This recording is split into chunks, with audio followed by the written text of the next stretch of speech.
That Champions League music could not be more fitting. It could not be more fitting. It's actually going to make probably this transfer discussion even more spicy because we have Champions League money to work with, Champions League hype behind us. Darius, you're looking very fresh, I must say, especially Thank you very actually much. probably outshining your dad there, but we'll introduce you in just a sec. But everybody, welcome in. We are doing a really big stream today, kind of just talking about which transfers maybe we see Spurs kind of, probably making, which ones kind of make sense, which ones make sense for Conte, you see Conte given the approval of, and then maybe which ones at the end of the day we think we probably should be doing, which ones you probably think might be best for Spurs, regardless of what you might predict. So I think it would be a good kind of a discussion, a good little stream. Everybody smash that like button while you're in here, but we do have an extra guest. Normally it is just Darius, but we do have a return of somebody who I definitely have been looking forward to bring on this channel. Not sure if it's even a debut, but if it is, I know it'll be a smashing debut. Kieran, how we doing?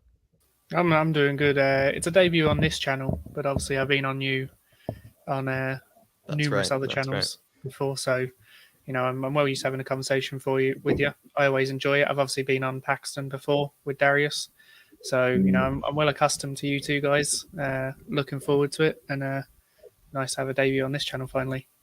Love it, love it. Darius, how we keeping as well? How you doing, my man?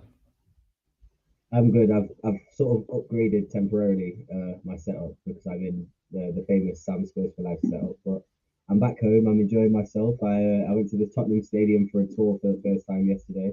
I was kind of astounded by the whole stadium the first time I went. So I'm back. I'm revitalized. I'm feeling very happy after what happened at the end of the season, and I'm looking very forward to talking with you guys because I know that we're going to have some very, very good ideas as what to suggest Paratici and who to sign in this one. So I'm looking forward to it very much.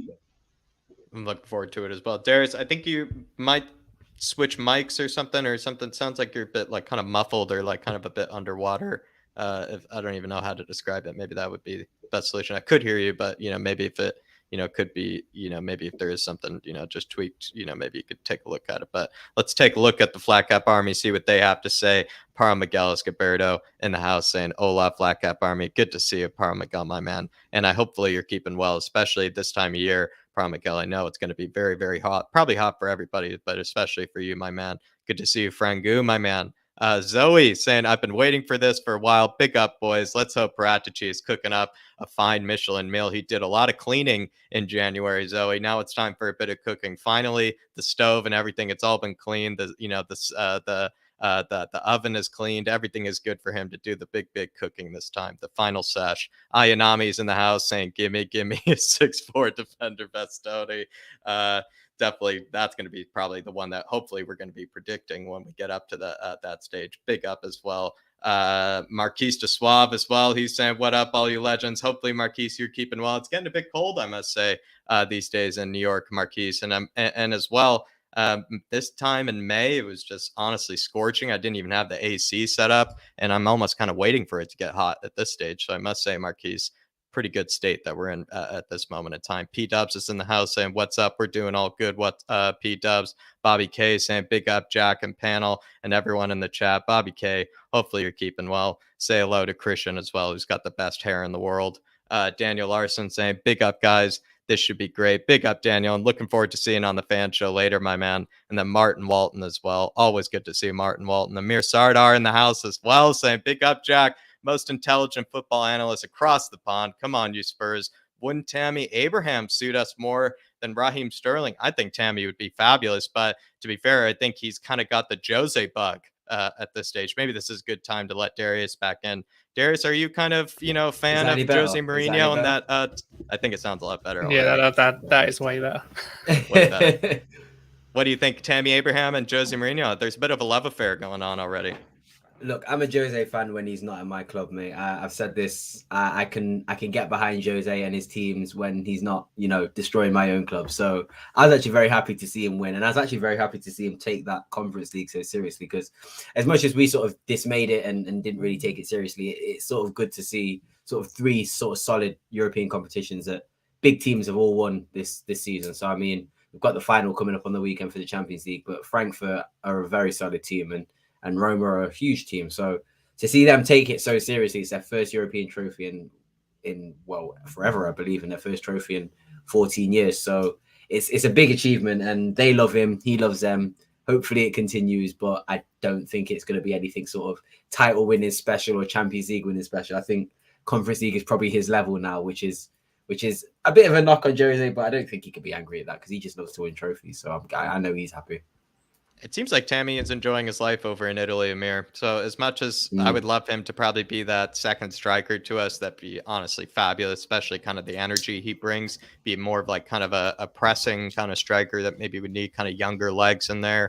But he seems to love Jose, seems to love Rome. I mean, who wouldn't, to be fair, in those circumstances? Martin didn't give you a good enough of a salute, and it's just good to see you, my man. Regardless if you're a bit distracted, really appreciate you tuning in, my man. Sorry, Kieran, were you going to say something about the love I was just affair going to as say, well? I mean, if you consider the situation he was in with Chelsea, where, you know, he's not even being brought into matchday squads to play, goes to Roma and literally have a whole stadium chanting your name, you know, and they've loved him as soon as he's come in. He's scored goals for them. Like he is one of their star men, you know, this season. So even if I think that deal, I think even if the club were willing to accept the amount of money that we'd put on the table, whether he would want to come back to Premier League or whether he'd actually stay where he is, where he's actually, you know, opened with warm hearts, I'd say probably stay there, to be honest. And like Darius said, I think he's doing well under Jose, and I think he likes playing under him.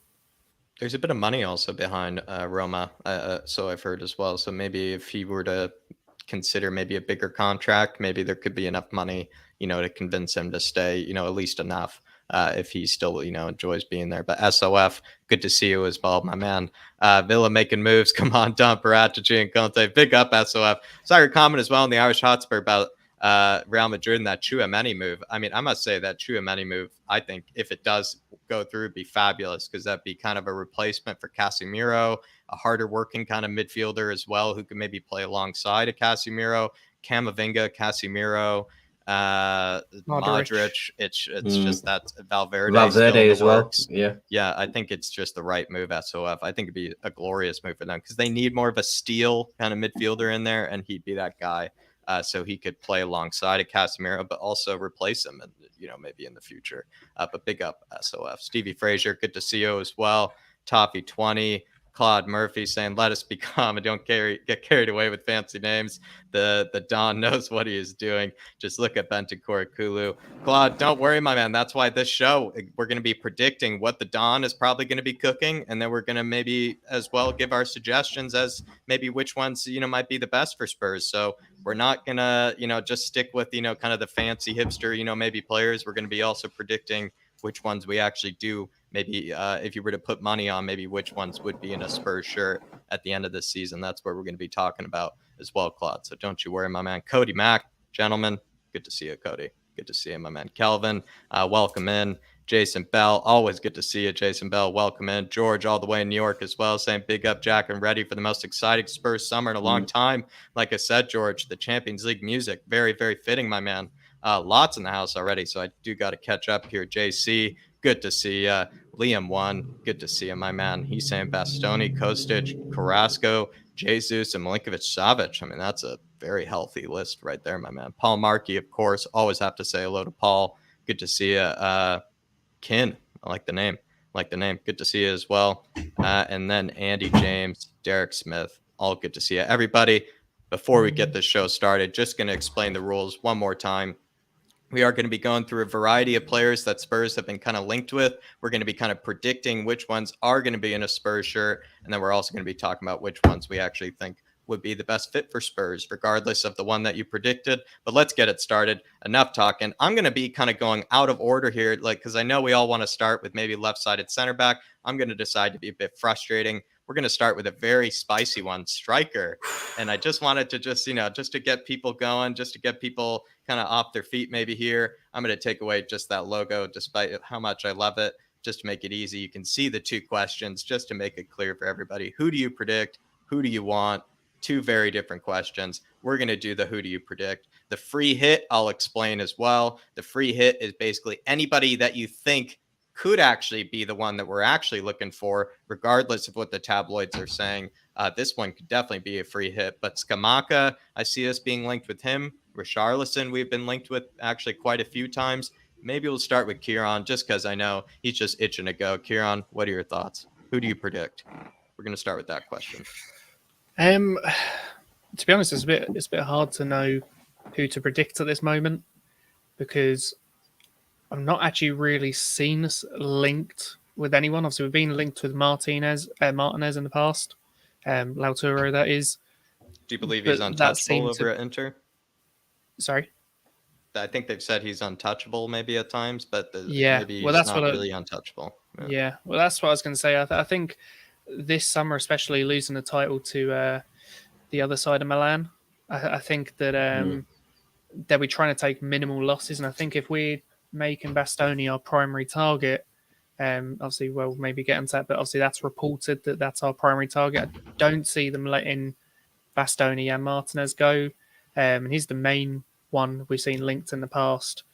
Scamacca and Richarlison, I think if Everton were relegated, then obviously there's potential for that deal to be done. But I think with them staying up, it's unlikely. And Scamacca, I've not necessarily seen too many solid kind of links or reports of the potential of him. So it's really hard for up front to predict who is the most likely to come in or the most likely deal to get across the line.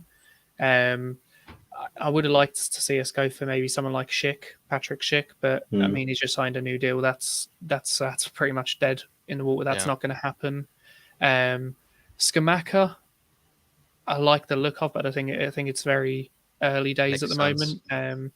There is a few other names in the list, but I might let you. So would you go for the free hit then? Maybe would you? I'd probably go for the free. I'd probably go for the free hit. But so anybody in mind that you see predicted? Because we are going to go for a backup striker. It is, or a second striker, however people want to maybe look at, the signing we go for. But who do you think it'd be then? Who do you think could be? Yeah, I mean, not someone that we've been linked with. It's been linked to a few other clubs recently. But personally, I'd like to see Charles De Ketelaere. Playing to my heartstrings there. And Darius says, well done. To be honest, I think if you look at younger players who have senior experience already and already have experience playing in European competition and players that have got a bit of physicality about them, maybe, for me, I'd like to see someone who can replicate a little bit of what Kane brings to the table, purely because I think even though Kane will play for the next few seasons, once we lose him, we're going to have to seriously kind of shift or have a creative player who's providing a lot of creativity, because at the moment Kane's providing a lot of that for us. But with the Ketelaere, he's 28 goal involvements this season. 18 goals, 10 assists. Obviously he did play in the Champions League as well, but he had the group of death with PSG, Leipzig, and City. Right. So he wasn't. He had good underlying numbers, though. Actually, he had good underlying numbers in the Champions League when we did that recent video on this channel. Despite his only assist, he had an incredible number of key passes, an incredible number of players dribble pass or some other stats as well. Despite being in that group of deaths, he had good underlying numbers.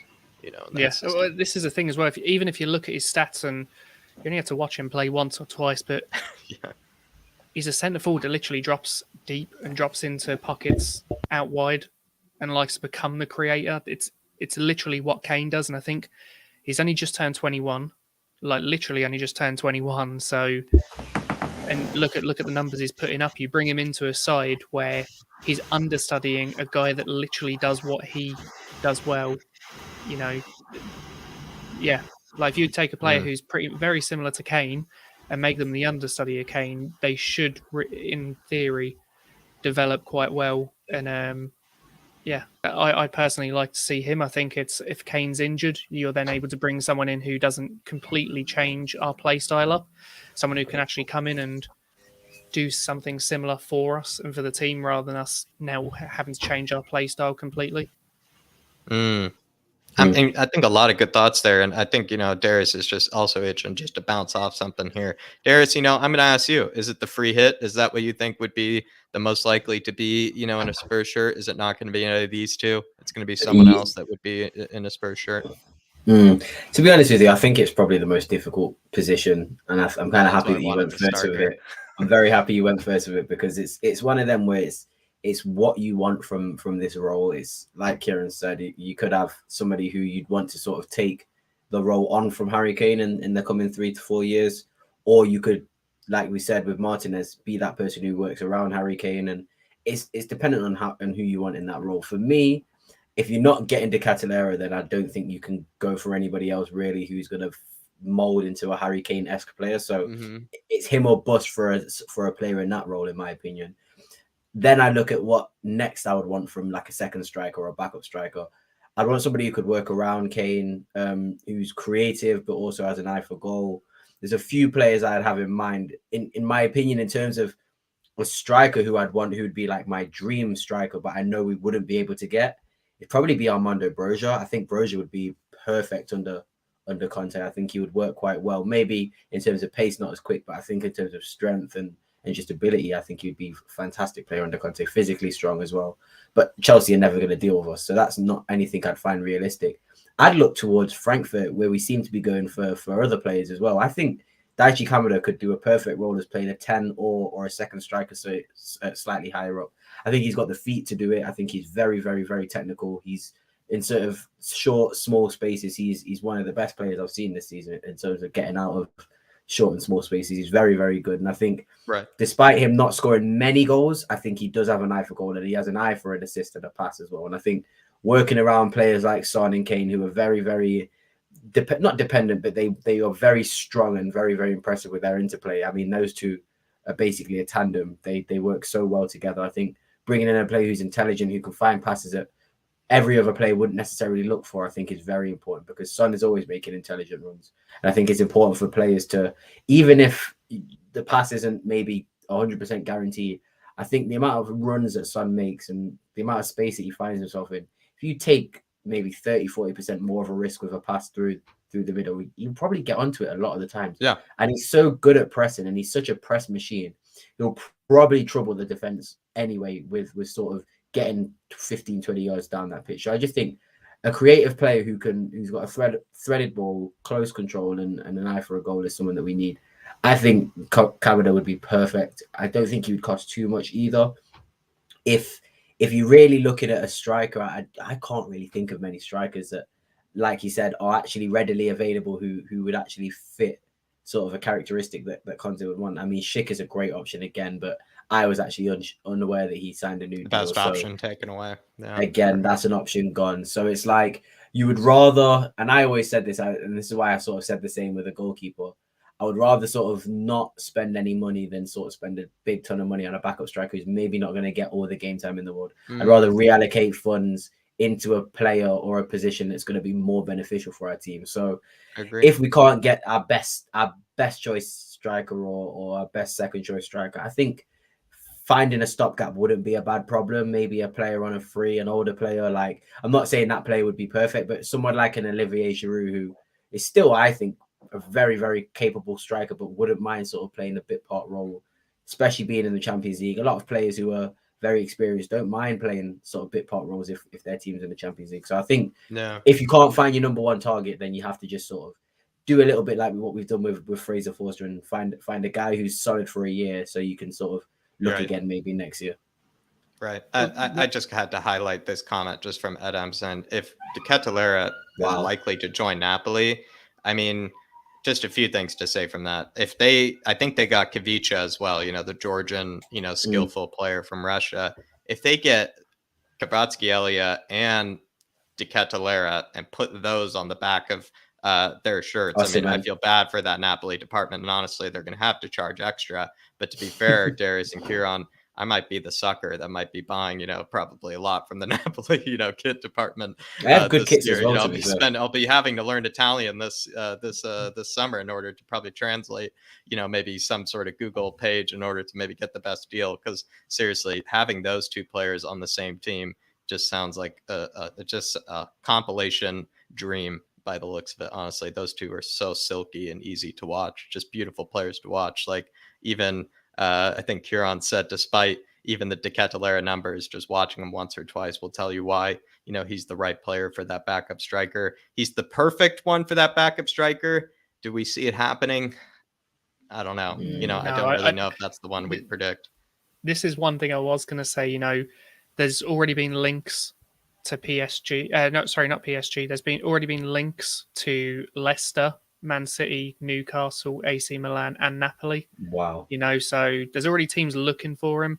I think the issue partially that we have is that Skamaka, while he's like an option that you look at and go like, yeah, okay, he'd be able to do a job for us. It's like he's only just kind of breaking in or breaking through. Is he going to kind of go, yeah, sign me up to sit back up for Harry Kane, but maybe play the odd cup game, maybe come on? Even then, the reason I said De Ketelaere is because if we're behind in a game in the Champions League, do you see Conte taking Kane off and putting on Skamaka? Because I personally don't, but De Ketelaere, I think, because he's able to become that creator, he might then just go, okay, Harry, you stick up, like and then maybe De Ketelaere can come behind him, or something similar. Yeah, I mean, one of the other options that you could, obviously, with Steven Bergwijn going, maybe bring in like a winger of some sort, and then Sonny kind of just plays back up if Kane is injured, and you have that. Sonny already is kind of the second best striker anyway. He already is kind of the second best striker, regardless of whatever number 9 you bring in. If it isn't like a Patrick Schick sort of kind of mold, Sonny sort of is kind of already the second best striker in the team. And while we may say don't want to sacrifice Sonny's position, Sonny kind of already plays us a striker these days anyway. So I don't really think it'd be too much of an ask to move him over there. And then Kieran's not wrong. If you get maybe a class left winger instead, or who can also play as a right winger, you could do that. But you don't want to have them fall into that Stevie B situation again, where they're also growing frustrated with playing time. You have to explain to them clearly, what their role is and how much they'll be playing. Paul Markey in here saying Conte has said he wants developed players, so best concentrate on that type of player. When you look at it that way, Paul, Skamaka, you probably rule out then. Richarlison? Yeah, you could say proven. You could say proven. At least, well-known. At least a well-known player, someone like people know plenty about. The real question, though, is like everybody else has said, who's actually the ones that we've been linked with? And we haven't been linked with a lot out there. The one that maybe a lot of people would talk about is like Bellotti, but is he going to really make that move? And is that really like a wise move? I'm not sure. It's really, really tough, Paul. And who are like the established strikers that will play alongside a Harry Kane, but also be willing to sacrifice minutes? And it's always tough to come up with that, because also at this moment in time, I must say, strikers are kind of a dying breed. At least the classic number 9 is a dying breed, and there aren't many on the market that really come to mind that aren't above, that are below like 30 million or something, that you can kind of get a sneaky deal on. So it's tough these days, Paul. I must say it's tough. Really appreciate support. Anybody feel like, just to finish the striker situation, if we were to maybe just make that prediction, because I feel like we haven't given a real name apart from CDK, which we all know is our dream. But anybody, if they wanted to, just put a name up there that they could see in a Spurs shirt, it's tough. It's very tough, because Darwin Nunez makes sense, but I don't see that one, happening either. If we were to make a prediction, anybody have any ideas? CDK, I don't think happens at all. I think the likeliness of that is literally 0.1, maybe. But, thank you for giving me the 0.1 at least, because he almost crushed me entirely. But if it was my choice, that's maybe who I'd look at. But yeah, realistically, I don't think that's going to happen. One person I'd like to see actually at a bigger club, not necessarily Tottenham, but Berardi's obviously played quite well this season for Sassuolo, who finished 11th in the Serie A. I think, what did he get? I think he's got the 3rd most assists in Europe this season, behind Mbappe and Muller. And I think he's got 30 goal contributions or something ridiculous, 15 goals, 14 assists or something. Yeah. I can't remember the exact numbers, but he's been pretty crazy this season. Not sure that's realistic for Tottenham. But yeah, just to put that out there, I'd like to see him given a chance at somewhere bigger. This sounds kind of crazy, and to be honest, we're probably letting people down here, but it's kind of the toughest one, because really everybody, what we're trying to answer is, which one do we actually see happening? This sounds kind of really random and crazy, but someone like a Yusuf Poulsen, I could see like leaving like a Leipzig, and it could be like that hardworking, like kind of. What about striker that Weghorst, who's been relegated? Is he going to What stay have, in what Burnley? are we talking about? We haven't even mentioned relegated strikers. I even had that as a note, actually, is the answer. Wow. Thank you, Darius. Do my job for me here. Because that was actually the answer. If we didn't have any answers, that was what I was going to come up with, is maybe we go for a relegated striker. It was going to be Richarlison. Now it's Weghorst and Dennis. I would go for Emmanuel Dennis. It's my dad's name, but as well, it's I think the most nutmegs in Europe you're getting if you bring in Dennis. So that sounds pretty fun, to be fair. But with Weghorst, you are getting like more of that traditional number 9, someone like Llorente, but probably a better touch, maybe better link up play, maybe better finishing perhaps as well to a degree. Not really sure there, but if you guys maybe had to pick between those two, Weghorst and Dennis, just to answer the question, what would you do? Weghorst for me. Yeah, I'd probably take Weghorst as well. I think he's just proved in other leagues that he's able to do it. He's proved that he's able to do it at a higher level, whereas Dennis hasn't done that yet. So it's a bit of a risk if we're being serious. Conte's generally not been a 5-6 season manager, so I'd rather get a player who's proved themselves higher now if it's between one of those two. But speaking of Burnley, actually, I forgot someone reportedly linked that we've been linked to Cornet recently. Yeah, I was going to talk about that for left wing back, but maybe as a second striker, that could kind of make sense, actually, to be fair. Because he could play that winger position like you were wanting, Kieran. He could play that winger position like you wanted. Well, I suppose he's played there for Burnley this season, hasn't he? He's played as a striker this season. I suppose if you probably asked him, do you want to be playing as a backup to a team that's challenging for the top 4 and playing in Champions League, or do you want to play for Burnley in the Championship? He'd probably pick us. So I think that's probably one that's likely. I think the rumoured release clause is something like 17.5 million. So it's then a question of like, okay, you got 9 goals and 2 assists this season for Burnley, which in the grand scheme of things isn't actually that bad. Like when you look at the goals he scored, they're good goals as well. But if you look at it when he played for Lyon, I know he did play left wing back at times for them, but there wasn't necessarily a season where you looked and went, "Oh my God, wow, he's the next up and coming thing." Right. His goals and assists weren't great. So, yeah. What's even crazier about Cornet, Kieran, is that I believe he played like the 4th or 5th fewest minutes in the entire team. Really? On top of, I think, like when I was looking, when we did stats with Jack, I was looking at like the minutes played. I think it was something, Darius, like 17 full 90s or something like that. He only played like for Burnley, which really, again, like the fact that he was the top goal scorer and it was all non-penalties, I think, as well, goals for them. It really is quite incredible. I would say Cornet is a good shout. Dennis, I personally would go for, but I have heard there's some weird kind of attitude issues perhaps going on there. If that isn't really true, then I would absolutely take him. Do you know what's weird? Sorry to interrupt you, because I seen that as well with Dennis, but it was when he was because he's been linked to West Ham. But then I don't know why, some Watford person popped up on my timeline before. I followed him, not realizing he was a Watford fan, because he was making a comment on Tottenham, and now all I see is Watford stuff on my timeline. But it was just basically, like a lot of Watford fans complaining that West Ham fans were labeling him as this like bad attitude player, when they're like, actually, he's like one of the hardest working players in the team. So I'm not sure if that's true or not, but a lot of the Watford fans on Twitter seem to kind of defend him. I feel like they have a pretty honest take.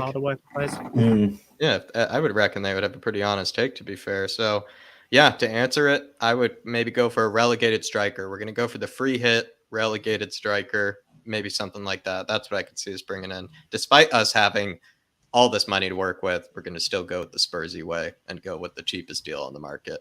Debatum Duda saying, my picks are Scamacca or Gianluca Caprari, one of the best names to say out loud as well, as backup strikers, but we need a winger. Would you take Berardi in place of Bergwijn? So much to address there. I'm going to address the beginning. With Scamacca, I think that's a great choice, Debatum Duda. I feel like he'd be like a Fernando Llorente, I get it mixed up. Is it Diego Llorente or is it Fernando Llorente? I always forget his first name, since there is a Llorente in the Premier League right now. The one is at Leeds. The one that Leeds. The one that we had. Oh, Fernando right? is the one that we had. Yeah. Yeah, Fernando's okay, the one that okay. we So I had. had it right the whole time. I almost confused myself after saying it later. Big up. Skamaka, I feel like could be like a young Fernando Llorente, like a 23-year-old version of the Fernando Llorente for us. Just be able to hold the ball up when, headers, maybe even score a banger here and there as well. And then Caprari, kind of interesting because he could be kind of like what Kieran is going for, more of like a winger / striker, can play all over the pitch. Raspadori would be similar to kind of winger / striker. But Berardi, I'm kind of worried about Berardi because I feel like he only plays as a right winger and he's extremely left footed, despite how much, I like him. But I'm going to go to Darius here. Anything that maybe pops out to you here that the bottom dude has said? I personally wouldn't sell Bergwijn unless he really wants to go, which is what it seems like. He seems like he wants to go quite desperately. Berardi is good. Again, I think as bad as this sounds and as cliche as this sounds, I do think the height has a big factor in the Premier League. And I do think Kulusevski sort of proven to me that despite him being 21 years old, if you've got a frame of a 6'3" sort of big player, I think it does help a lot with settling into the Premier League. So Bentancur as well. Screams backup striker as well, 6'3" frame. So I just think Berardi could come clean. I think he could come really good. I think he's a really good player. I didn't even realize his output was that ridiculous. And his sort of performances in the Euros as well sort of shows that he can play at a high level. But if somebody was to stick one on him, leave one on him, would he be that sort of player to continue and sort of fight and be like that? I don't know. So I think it's one of those where I just think it's in this Conte sort of team. I think mentality wise, he's looking to sort of bring in players who are willing to sort of get stuck in and put in a fight. And I don't necessarily think it's going to be a big sort of factor with signing players, but I do think it's going to have a lot more of an influence as how sort of mentally these players are, more so than just their talent alone, because there's a lot of talented players, but I think when you're training under Conte's regime and you're playing that many games and you're sort of feeling the pressure from him and the fans and everything, I think it takes a big character to be able to overcome it. I think that shows. So I've got a lot of respect for Emerson, because a lot of people were sort of dumping on Emerson, and me included was sort of saying he is not good enough and he will never be good enough. And he's a massive reason why we're in the top four, because his performance has improved. He obviously listens. He obviously wants to learn and get better. So that goes a long way with a lot of players. And I think if a player wants to learn and get better and they're slightly, technically less able than another person, I think they'll probably in a Conte team will turn out to be the better player. I mean, Bastoni mentioned it as well. He said nobody really gave him an opportunity, a chance until Conte came in. He sort of credited 90% of his footballing ability and sort of his play style to Conte. So I think he just wants players to basically let him take the reins and give him full trust, and he will turn you into the player that you want to be. So yeah, I think I just have to look for those players with that mentality. And I'm not saying that Berardi doesn't have that, but I think a lot of players in the Premier League he'll probably have seen, and he'll probably know, I can sort of get that out of him. I can turn him into a player, which is why I think it's really interesting that we've been looking a lot more in the Premier League than I thought we would have. And it only seems like the main targets that we've been focusing on, Bastoni's, Spence's, people like that, who we've always had an eye on from before, are sort of the targets outside the Premier League. So I'm excited, man. I think it's going to be a good mixture of players from in the Premier League and players from outside. Just to comment on Darius, if I can. Yeah, sure. I think you're 100% right with Conte. I think the reason why you see these older players, like people highlight like Ashley Young and Moses, I think the reason why those players shun under Conte is because he will take the person who is maybe slightly not as good technically if they are going to give everything for him. And I think that's why those players got a chance and have thrived, because they are hard workers and people acknowledge that. I think the perfect example for us is look at Ndombele. I think more than anyone, Conte would probably look at him and recognize the skill and talent he has, but just go, you're not going to work for me, so I don't care. I'll have Højbjerg, I'll bring in someone else. Look how thin we actually left our our midfield, especially with Skip injured. We So left true. ourselves with Wow, yeah. 2 midfielders. And he was happy with that, and it was kind of all right as well. It didn't really seem to affect us as bad as it was. So yeah. And that's the thing. If he's not bothered by putting out Giovanni Lo Celso and Ndombele, then it kind of questions how were they really willing to work for him? Yeah, I think that's a really good point there. And what I think is funny what you mentioned there too, Kieran, is like how players that will work for him, regardless of maybe whatever elements of their game they may lack. Doherty and Emerson are kind of good examples of that on either side of the age coin. Where Doherty, I think, is 31 at this stage in time already, or he is turning 31 very soon. Emerson is still quite young, but definitely doesn't have the technical skill. And yet, just because they didn't really have bad attitudes, they're good kind of influences in the dressing room. Seem to be like they seem to be friends with everyone. Emerson and Doherty too. They seem to get along with people. That just seems to go a very, very long way with Conte. So I actually really agree with you guys. And to be fair about Emerson, which I can't wait for our play ratings on the channel. To be fair about Emerson, he's had a few man of the matches over this course of the season, despite how shocking he's been, which is quite funny. But I think we've answered the striker, at least to the best of our ability. Probably one of the toughest ones, to be honest, because the toughest one to really answer the prediction sort of question. Maybe the easiest one to answer the, who do you want? Because we all went for Teketelera, kind of like high school girls. We all went for Teketelera right away. But I think it's not the likely one to happen. We don't stand a chance, sadly. But we are going to probably get that relegated striker of some sort. But move on to left-sided center back maybe here. And this one could be a bit easier for us. And this is probably the one where we're going to be spending lots of money as well. Kieran, who do you predict and who do you want, my man? Well, the one I predict is also the one I want. Okay, that's easy enough then. Yeah, no. So no Pau Torres lovers in here? Any in the panel? Anybody? Because there are some Pau Torres lovers. No, not really. Not for me. I think no he's Gavardio lovers either. No Gavardio lovers. I'm a Vardio. I do like Vardio, but Pau Torres, I'm not a fan of. Okay. I like Vardio as well. Pau Torres, I'm not 100% sure of. I linked with him last summer, and I was a bit unsure on him. Like, he's a good passer of the ball, but sometimes, especially when he comes up against stronger opponents, he just kind of seems to get bullied some of the time. And I think that's what I don't like about him. If I've got a centre back, I want him to be strong and be able to hold off strikers. But it seems like Torres is better when the team has possession than when they're put under it. And I don't know, even I don't know. There is some stronger players in the Premier League that I think he would get a bit bullied by. I don't think he'd be able to cope with Antonio. And Antonio is not necessarily the best technical player, but I think he would just bully him physically. But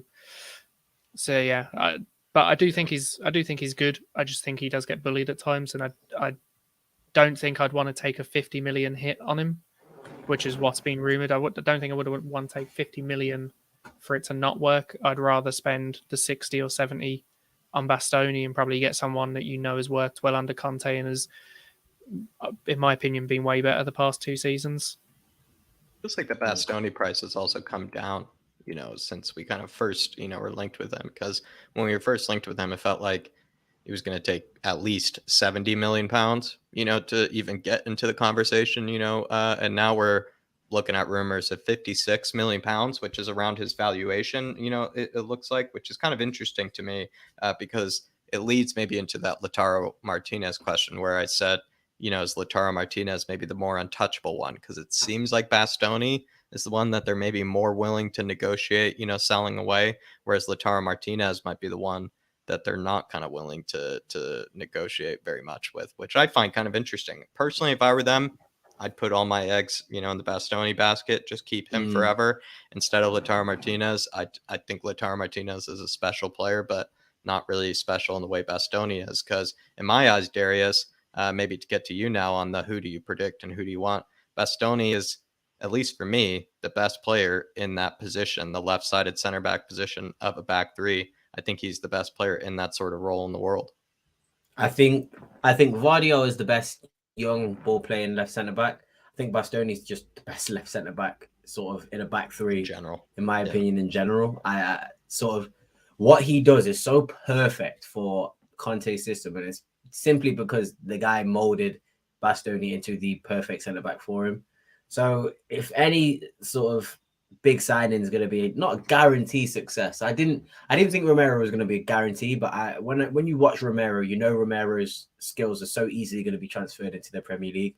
I had that same feeling with Bastoni. I think Bastoni will be able to dribble past a lot of players in the Premier League. I think a lot of players would underestimate his dribbling ability and sort of allow him to come forward, not thinking he can do what he can do. So I don't really see the debate in this. I think it's a surefire. You go for Bastoni, you put every egg in that basket, and if it doesn't work out, these two options again, not bad at all. Not even sort of like they are very good options. They're more than very good options. These are sort of like the top 3 or out of 5 left-footed centre backs in the world. So I think it's really, really, would you be really upset good. with any of these? Like, would you be like I'd be upset with disappointed? Pau Torres just because I don't think he's going to do very well, like you said, Kieran, against the bigger, strong. I think Ivan Toney would eat Pau Torres up for breakfast, lunch, and dinner. Sort of those sort of players, he wouldn't stand a chance. Bastoni, however, wouldn't necessarily have to be put up against them. I think you could move Romero around. You could play Romero essentially, so we had to deal with him. I think Pau Torres seems like even though he plays in a 4, I think he's just that left side. It's so I'm not convinced by him. I think he would be very easily bullied. I think what you mentioned earlier though about sort of you if you were into, you'd put all the eggs in the Bastoni basket. If it was me, I would sell Bastoni because if you look at how Inter do business, and especially sort of I look at the Dzeko deal last season, how they sold Lukaku. Was it last season? Yeah, last season. They sold Lukaku, brought in Dzeko, made basically 100 million profit.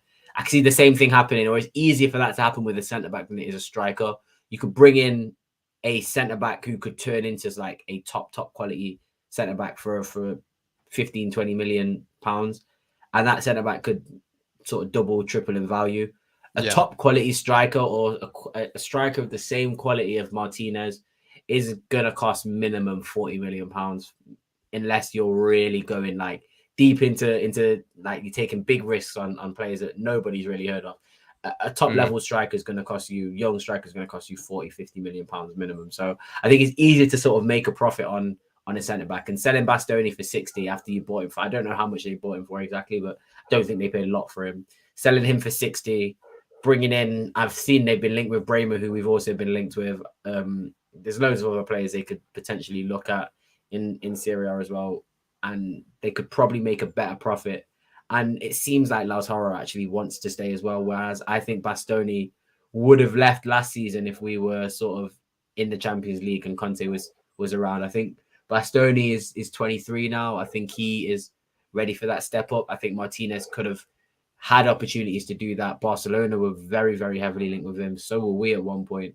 And he's chosen not to leave. He's chosen to sign a contract. So I think Martinez wants to say, I think Bastoni is ready for a bigger challenge. And he's won the league already with him now. So, I mean, 23 years old, I think he's destined for a bigger challenge. And maybe necessarily I might be thinking Tottenham is too sort of high. I may be thinking that Tottenham are almost a bigger challenge than Inter, but the Premier League is the challenge that those players look at, and to play against the top strikers and test yourself against those strikers is what I think Bastoni should do. And there's no more perfect club than Tottenham to join. I mean, Conte's here, so yeah, definitely.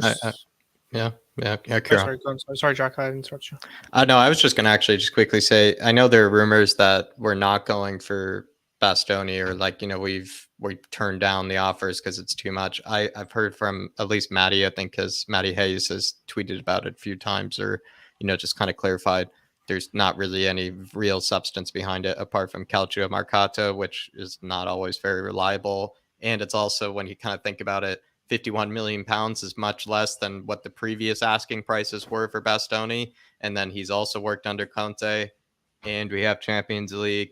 It kind of doesn't, there's really nothing that would suggest that we wouldn't, maybe have at least a go at maybe trying to sign him potentially. And it's supposedly Conte's first choice, I think, as well. I think he's even echoed that somehow, like through the tabloids too.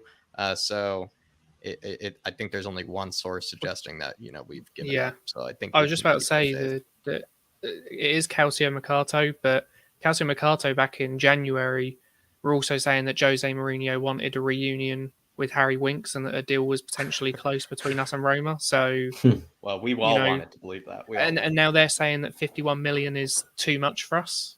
But the thing is, how much do we pay for Romero? Exactly. And I think like I said, if it's a target that we've been sort of linked with over a few transfer windows now, I see a lot more sort of possibility of us spending like 60 million pounds on Bastoni than, for example, like a Patrick Schick or a striker. I couldn't see us spending 60 million on a striker, but a left centre back is what we need, and I think it just makes so much sense. 23-year-old centre back, even if it doesn't work out, you probably make 75% of your money back, 80% of your money back if you wanted to sell him a year, 2 years later as well. Only trust this man right here. Only trust this man right here. Like he'll explain it later. Big up, Matty. Hopefully keeping well, my man. Thanks for tuning in as well, brother. But I think we're going to probably settle this one. I think we're all predicting Bastoni to be in a Spurs shirt at the end of the summer. That sounds glorious. Just to touch on that, actually, I did forget to, when I was listening to Darius, I forgot to mention that, and when you were speaking, Jack, we were saying about eggs in one basket over Bastoni or Martinez. Bremer has been rumoured to be joining Inter Milan. And I think maybe if Inter are looking at a player they can offload, maybe they're looking at going, well, we need to make some money. We're bringing in Bremer. Maybe we just sell Bastoni. We're bringing in Bremer anyway, so we're kind of covering it a little bit. Is Bremer left-footed? I'm not actually sure what foot he is. To be honest, I actually haven't watched much of Bremer. But obviously, he's won Defender of the Year, hasn't he? So he must be. He must have had a good season. Middle of that back three, I think, for Torino. He's a right-footed player, kind of actually sort of having a carbon copy similar season to what Romero had for Atalanta over at Torino, where he has really high pressures, really high interception numbers, really high tackle numbers, and also plays in the middle of a back three in a really sort of aggressive kind of role. But Bastoni, I think, is the one. I think we're all predicting to win a Spurs shirt at the end of the season. That sounds, honestly, with the one that you're rocking as well right now, Darius. Seeing Bastoni in that kit looks just beautiful in my eyes. Beautiful. Yeah. From these, I think is most likely because Vardio's got quite some time left in his contract. Just signed, didn't he, last year?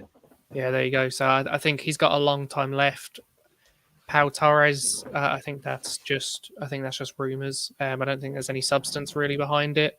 Bastoni, to be fair though, could just be rumours because he has a history with Conte, and we're looking for a centre back. So, you never really know with rumours, until it happens. Or as Bob Spur says, until he's holding the shirt. You can never actually say whether something's happening or not. So but I think out of those three, the most likely is probably Bastoni. Yeah, alrighty. I think we've got our answer. That was easy to do, to be fair. A lot easier than the last one. I'm going to try my best here, but I must say it's a beautiful name. But it says Santush Guna. I can't try. I'm sorry. The surname I tried my best, but Santush or Santush. Honestly, I must say, beautiful name. And he says, or she says, first show, great job. Gavardiol can be the best center back in the world. He's only 20 years old, to be fair. So they could be onto something there. Would also be very happy with Bastoni. Torres is good, but definitely not their level. It seems like everybody, at least a few people, are big Torres fans in the chat. I did notice some Torres fans in the chat, but a lot of people have gone Bastoni, Gavardiol, Torres. Or I have seen a few Gavardiol, Bastoni, Torreses. Some people are. I would be happy either way with the 2 years. I'd be happy. I think Bastoni would fit better, but Vardiol is 20. You forget how young he is. 20 years old centre back. It's ridiculous. It is ridiculous. But he'd cost more though. I think they want something like 70, 80 million to even consider sort of pricing him out of there. So it's whether you think that's worth it. I will say, actually, I did very well when I used to play GeoGuessr. I used to be very good at guessing Sri Lanka, to be fair. But Santush, in terms of Bastoni, I feel like it seems like the most likely one. It makes sense for us. But first show, if this is the first time you're tuning in, I really appreciate the donation as well. It's usually just Darius and I just kind of, charging on, going through all these sort of kind of conversations and news. But finally, we've been aided by Kieran. Normally it's just me and Darius, almost like Burnley style, doing a front two, just doing all the legwork. But finally, we've turned it into a front three with Kieran here. So Santush, really appreciate you tuning in. And honestly, to be fair, I think you're kind of like everybody else. Bastoni, Gavardio, Torres. Everybody seems to be in agreement with that. And so we might as well then move on. There are probably a few runners up, maybe that, or a few maybe honorable mentions. People have said Sven Botman, Badia Chile. Maybe if we were in the Europa League, I could see us going after those ones, but I don't think anymore. But might as well then move on to the center back. And at first I was thinking, guys, like, is Conte going for another center back? But we're getting kind of mixed news here. Like, are we going after two center backs, just one center back? I think we're going after two center backs because we probably will move on Joe Rodon, might move on Tanganga. I think we are going to go after another center back, one that could probably either replace Eric Dyer or compete with Eric Dyer, I'd imagine. This one was also kind of like the striker one, where it's a bit difficult, but we've been heavily linked with Stefan de Vrij. Bremer is linked to Inter Milan, like you just said, Kieran. And then there's that free hit option that we have as well. I will say for the free hits, you could consider players like maybe a Jules Koundé. Maybe he makes a return, to the Tottenham tabloids. That would be fun. You could look at maybe some players from Bayer Leverkusen, like a Tapsoba. I know those don't really sound realistic, but who knows? It could be someone unrealistic. Matty Hayes saying it will be two if we can offload some, otherwise just left-sided center back. So kind of just like I was thinking, if we can get rid of Tanganga, Joe Rodon, maybe a Sanchez, or two of those three, then probably we could bring one in. But it's tough to say. So I think we're going to start with Darius here. Darius, what are your thoughts here? De Vrij, is that one you see happening, or not one that you really see happening? And then if not, what do you predict? It's difficult. I think as much as I like both of these centre backs, I think both these centre backs are talented. I think Bremer getting, and I didn't really realize how well Bremer's been playing this season. Again, I've not been watching him, like Kieran said. I didn't realize he'd won Serie A Defender of the Year. Kind of crazy. De Vrij, again, experience with Conte. He's been in two big title races sort of last year and this year. He's a good centre back, experienced centre back. I think he'd be a good addition. In my opinion, though, and it sounds like I'm really sort of choosing the filters really, really detailed and deeply, but I probably want to go for a Premier League centre-back, a centre-back who's played in the Premier League, who preferably would obviously be able to communicate well with the two centre-backs if we get a new left centre-back and Romero. But I think getting a centre-back in who's frequently played in the back three, or who has played in the back three and preferably has experience in the Premier League, would be better for a centre-back role, just because sort of a fresh back three, if they're not elite, and I don't think we're going to spend the money on two elite centre backs. I don't. First of all, I don't see the point, and second of all, I don't really think it's necessary. I think if you're going to spend less funds on a centre back, I think experience is the more important factor over sort of maybe necessarily talent and ability. And to get somebody in who maybe is similar to Dyer, but if you could find somebody who's better for a good price, I'm trying to think of names off the top of my head, but I'm not very good, and I can't even really think of anybody. Connor Cody doesn't really seem like an improvement on Dyer, but I'm thinking of somebody along those lines who, again, distribution wise, he would be perfect for a Conte team. We go after like a Grillage or something. Could be like something outside. Somebody like Grillage who again could do two roles. Yeah, that's a good shout. Again, on a free as well would be something that we'd probably explore.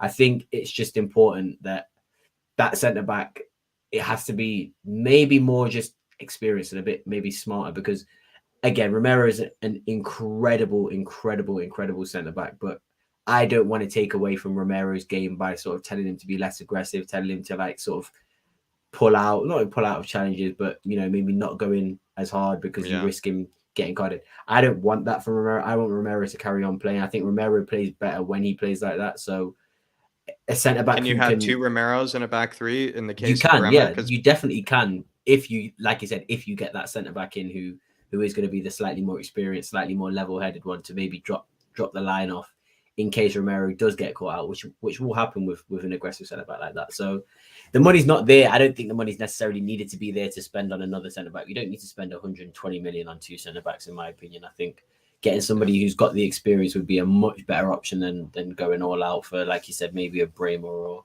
someone like that. It might cost quite a bit of money. Any thoughts? Here, Kieran, and also, what are your thoughts here? Just quickly on Andy's comment here, which I think is interesting. Skriniar, I probably forgot to include here, but it just feels like those tabloids have gone dead. the Skriniar rumors. So but he'd be an Yeah. interesting one too. I think the Skriniar ones, from what I've seen, have gone dead. Yeah, I think so. In January, there was, and just after January, obviously there was rumors of De Vrij. Some of them were saying like 15 million or something Yeah, for him, which I don't know how I agree. I don't know how That's what I've accurate heard that too. is. But yeah, obviously now it looks like His Bastoni. contract's up in 2023. He's 30 years old. It makes Yeah. sense, that it would be 15 million. To be fair, that would be a decent asking price. It wouldn't be a bad deal for either side. But yeah, sorry, I mean continue. that could be one.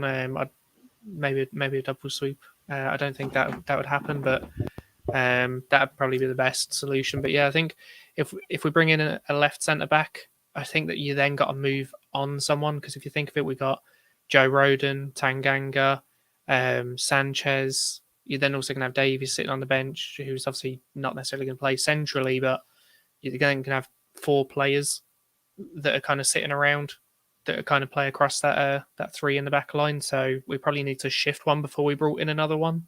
But yeah, I think with Darius, you just need, like, if you were going to bring someone in, it would need to be someone a bit older, a bit more experienced and level-headed. I think Dyer in a back 2, like centre back pairing of a 2, he isn't as aggressive enough like a Romero, but in a 3, especially when he's centrally and he can just kind of make sure that everything is organised and then just let either 2 on the side of him go and be more aggressive and be the ball winners. I think that suits him perfectly. So I think if you're going to bring in someone else centrally, you'd probably go for someone similar to that, just someone who can organise, and be a bit more level-headed and not go rushing out. Because I think this season when Dyer was out and Romero played centrally, we weren't as good. But I think that's because you either had Romero rushing out trying to win balls and you left yourself open, you left gaps, or he was kind of erring on the side of caution and not being aggressive enough, because there's no one really to cover him. If he rushes out, he is going to leave those spaces. So, I think, Darius is pretty much spot on with that. Nikola Milenkovic, the guy that we were heavily linked with last summer, Bottom Duda would like to see included in the discussion. And to be fair, I think this is really similar to Bottom Duda to the striker situation, where I do see us getting a second center back, especially if we move at least a couple of them on. Even if we move one of them on, being Tanganga or Rodon, I could see us going for another center back. Nikola Milenkovic, I think his contract's up in 2023, at least when we were looking at him last season. I could see it happening, to be fair. And did he renew his contract? I forgot. Or did he just decide to stay? I think he just decided to stay is all it really was, because I think the contract was up the following season, kind of like a few other players that were linked with. But I don't know. Nikola Milenkovic, I think, would be a decent one to include. And I could see actually being in a Spurs shirt, considering the fact that we have been linked with him. So that's a good shout to Bottom Duda. I can't remember exactly what the situation was. I think maybe his contract was expiring this summer, wasn't it? And I think maybe he signed a new deal. Maybe I'm wrong in saying that, but I can't remember why he was available so cheap. But I just seen the message you brought up there. Him and Jay, actually, I've seen links. They were a couple of weeks ago though. I've not seen any really kind of in the past week. So I'm not sure if those are dying down, or maybe we actually are still interested. But I'd probably take him as well, even as a backup if we could offload someone. I would love to have either of them, because Kim Min Jae could be actually like a better version of Eric Dyer in the fact that he's absolutely ginormous and also has a huge head, kind of like Eric Dyer as well. So, be similar, kind of intimidation, sort of tactics like Eric Dyer kind of has with the big head. But as well, I think he's probably a bit more mobile than Eric Dyer, very powerful in the air, Kim Min Jae, by the looks of it. And also probably has kind of that certain kind of steal in the middle of a back 3 that kind of makes sense. I think he could actually do quite well in the middle of a back 3. I'm not sure about his ball playing ability, but I don't know how bad it is either. Maybe it's just decent. I'm not too sure, but I would love to see us linked with him. That Fenerbahce, kind of deal, I think is very temporary. And I could see him leaving, the Turkish league at any stage, because it is a very, kind of financially hurt, sort of league. They're, losing money every single year. They need the money. So if anybody came in with, a deal that, was plenty enough for them. I'm sure they'd be willing to sell him on. So it is a good one to consider, Santush. And I really like Kim Min Jae. Honestly, really did like him. He's also nicknamed the Monster as well. So who wouldn't love that as well? But I think there was someone else mentioned, or maybe you were just talking about someone, but I'm not too sure. But Joseph here has a couple of things to say. And he said, just tuning in, big up Jack, Darius, and Kieran. Bastoni signing would really be a statement of intent. Hopefully, this is the left-sided center back. We also need a center back, right wing back, left wing back, center mid, playmaker, left forward striker. Plenty of work to do, Joseph. I think a few times you and I have even said on the Irish Hotspur, Joseph, 6 players is not enough. It's almost going to take 8 or 9 players to really fix every single problem that Spurs have. But it looks like it's going to be close to 6 players brought in this summer. And that's what we're going to work with just for today, Joseph. But I do feel like Bastoni is that statement of intent. And if we did bring in a Bastoni before even that trip to the Korea kind of games for those friendlies, if we had Bastoni there for those games, honestly, that'd be spectacular, Joseph. I think that would be the real statement and intent, because Paratici, not only does he have to get a lot of signings in, according to Conte, he's got to get them done very, very quickly as well, which I think is just what we want to be hearing. But plenty of things to be done. Really appreciate support, Joseph. But do you guys agree if Bastoni maybe were brought in? Is that for you, maybe Kieran, like, wow, Spurs are, serious this summer? Would that be the real statement of intent? Yeah, for me, I think it is. I think centre back is probably that left centre back position is probably the one position where you look at and you kind of go, we're going to have to spend money. We're going to have to spend some sort of money to get the level that we want. Centrally, there are some names being shouted, and obviously some players that some of our fans have shouted for who would cost a bit of money. But I think that there's alternate options that maybe we'd look at that are cheaper than those. Whereas I think centre back, we're gonna have to spend big. And Bastoni, he's literally, I think he turned 23 in March, so he's only just turned 23, so he won't be 24 till the end of next season, pretty much. You think Romero's how old as well? 23, 24. I think he's 24. So yeah, imagine Bastoni, Romero. They at the club for however long. Center back partnership for nearly a decade. Yeah. For nearly a decade. I mean, if you think, even if you think at 30, that's still like 7 years. Okay, they probably won't be at the club for that entire time. One of them will probably move on, but still, if you got those players in, you are potentially looking at a future with them too, for a long, long time. And both of them are already at a level that's way above, a lot of players in the Premier League. So, bringing who knows? Why would even Conte want to, if that were the case, Bastoni and Rudiger together, or Bastoni, sorry, and Romero together? Be honest, if he had Rudiger too, but it's just Bastoni and Romero. Why would Conte want to leave that? Especially when he has 7 years of that, potentially there. I don't know why you'd want to leave that, but Joseph, really appreciate support, my man. And I could not agree more. We do need probably all those players that you mentioned. Not sure if we can get them all done this summer, though. Just but actually, to further comment on Bastoni there, I think as well, it's a statement of intent. Like you said, why would he want to leave if we're bringing in Bastoni? Like, people think Bastoni's been good this season, but people forget he was way better last season. The season before, I was going to say his numbers Conte, were better last season. Yeah, they were better under Conte. You're right, Kieran. That is a good point. And especially if you consider he's probably sitting there going, Kane, Son, Romero, Bastoni, Hugo, like, you're then sitting there kind of going, okay, there is a pretty strong core here. Like, I can probably do some work, especially if the club's going to, spend this sort of money and buy me the players that I want. And it's rumoured that he is Conte's main target. And if that is true and we go out and get him, I think that is a statement of intent. You could obviously, some people in chat have said Gvardiol maybe is better. Some people have said in the chat, or he has potential to be better. But I think if Conte's going, look, this is the guy I want, and we go out there and buy it, whether you think he's the best option or not, it is definitely a statement of intent, because it's the one that the manager wants. Yeah, it is the one that the manager wants, but it seems like that's the one that the manager wants is Bastoni by the looks of it. To answer maybe that center back question, guys, honestly, I don't if it is De Vrij, like, I don't know. I guess let's just pick quickly. If it is the free hit, Nikola Milenkovic, his contract is actually up in 2023. So I could see that one happening. And I might nominate that one as the free hit because I just could see that happening. And also, he brings a lot of height into the team, which is kind of what we need, still for that back line as well. So let's say Milenkovic or De Vrij, which one would you probably predict? Which one would you see happening between Milenkovic and De Vrij? Because I don't see us spending a lot of money on this extra center back here. So, Darius, what would you predict? I'd rather Milenkovic. I think De Vrij would be good, but I just probably would rather Milenkovic. I just think I prefer him as a player, to be honest. Yeah, I kind of am with that as well. Kieran?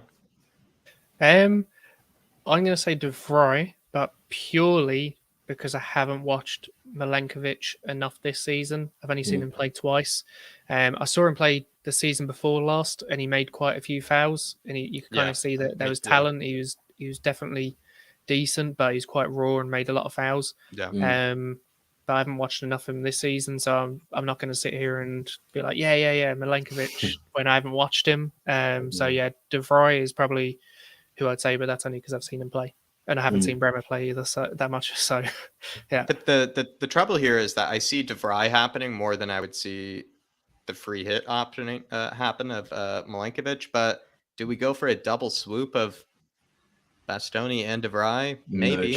No if Inter unless they're sort of sorted with their own. Unless they're sorted, yeah. Which they easily could be. They easily could be. But that's where it's a tough prediction to make that one. So I'm gonna maybe go for Milenkovic too. But that's another one. That one was like the striker. I found that one very hard to predict actually. So well, that's what I was saying. Like with that last slide, the centre back there.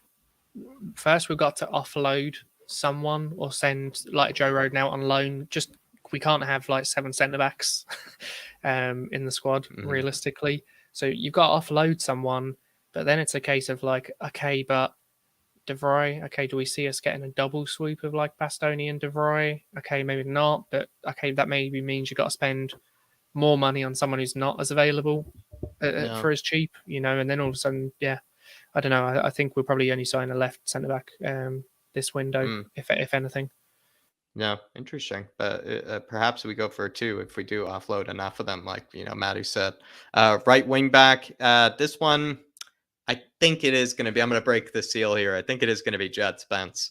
I see us. It just makes sense. Like just from the moment we've been linked with him, it just felt like the one that just made most sense. Especially if we got Europa League.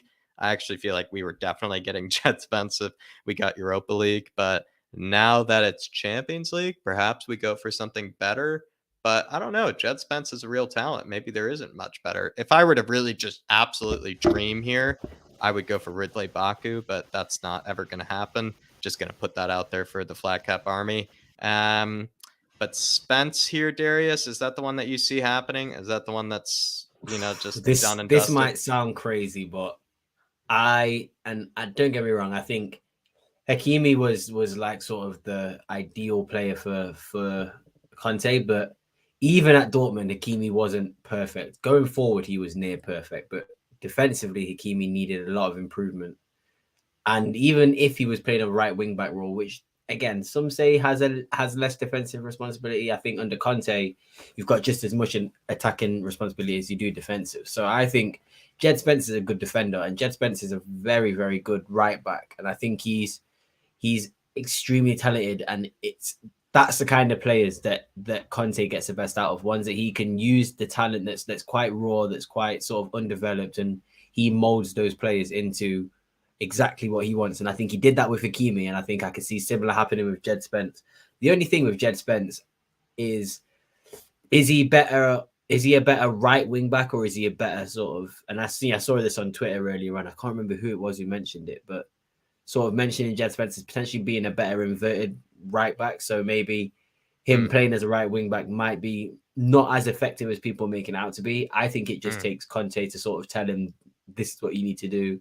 This is what I want you to do. And I mean, some of the strikes he's pulled off defensively, some of his runs, his tracking back, is just everything about him. It just seems a little bit raw, and that's probably just his age. You have somebody like Conte come in and You work, maybe not become a starter, but you work under, Doherty. You play majority of games in the cup. You might even get a few league starts.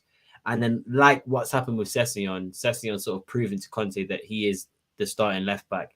I think similar could happen if Jed Spence was to come. He probably wouldn't start straight away.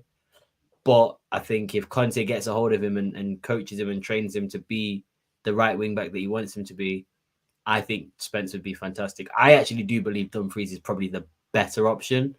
What have you made? Oh, just quickly, what have you made of this? Because when I did my Dumfries versus Singo video, everybody in the comments, Darius, was telling me that Dumfries is another Emerson, and I looked at the stats, and you could see where I can't verify it, but I could see where they were coming from because he doesn't play that many passes a game. He doesn't play that many passes, and his passing percentage was shocking, like actually shocking.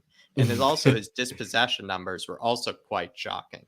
And so it made me think like perhaps they're onto something. Like maybe I've watched all the good games that Dumfries has had, and maybe there's something that we're missing there because they said he's not the player to like dribble it past somebody. He's not the player to like unlock a defense. Like he's good for the counter-attacking sort of. But that's the thing.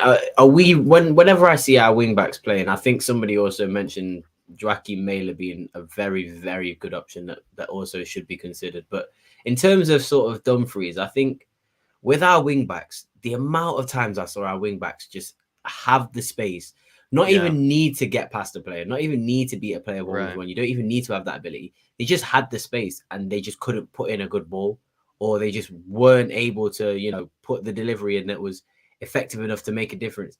I think Dumfries is quick enough and sort of smart enough with his runs to find that space and just almost just put a ball in one time. And I think output wise, again, when we look at left wing back, if you get a player who can actually just put a cross in, I think we could probably see our output increase by a lot, because for as much as Emerson's done at the end of the season to get us into the top four and the performance he showed, he still can't put a cross in the box most of the time. And it just makes sense when you have a system like Conte where the majority of the space is given to the fullbacks, that somebody who's got a good delivery would be able to take advantage of that. Like I said, I don't think you necessarily need to have the 1v1 ability. I just think you need to be able to get into the position and actually put a decent ball in the box. And I genuinely, as crazy as it sounds, just think we've been deprived of that from our fullbacks this season. Cess has improved quite a lot since the start of the season in terms of delivery, but still the room for improvement in terms of delivery from our fullbacks is so massive, and it would make such a difference for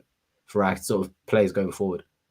Yeah, I completely agree with that. Absolutely. And to be fair, I know the Dumfries thing kind of makes sense when you look at the numbers, goals and assists and everything. But when you hear, or what, I mean, Darius, you've said this before, I don't even have to tell you, when you see that much of the Flat Cap army, like say, don't go Dumfries, please, anything but Dumfries, kind of makes you want to, rethink it, maybe it a second time. But what are your thoughts here? Kieran, is it just Jed Spence? Is that the one that's going to be in a Spurs shirt? Is it going to be someone else? What are you thinking? I don't want to interrupt at the time. I wanted to listen to what you guys thought. Generally, like around Europe, to kind of get myself to watch more European football, I literally just started picking my favorite teams or picking players that I've like historically liked from teams, so I can actually follow them. And Inter is the team that I kind of watch the most. From Italian football, purely because of R9 back in the day. And yeah, Dumfries, I think saying that he's like Emerson. So I don't know. I feel like that's a bit harsh on him. Well, it's harsh on both. I feel like it's harsh because Emerson. It might soon be a compliment for all we know. If Emerson carries on, it will soon be a compliment.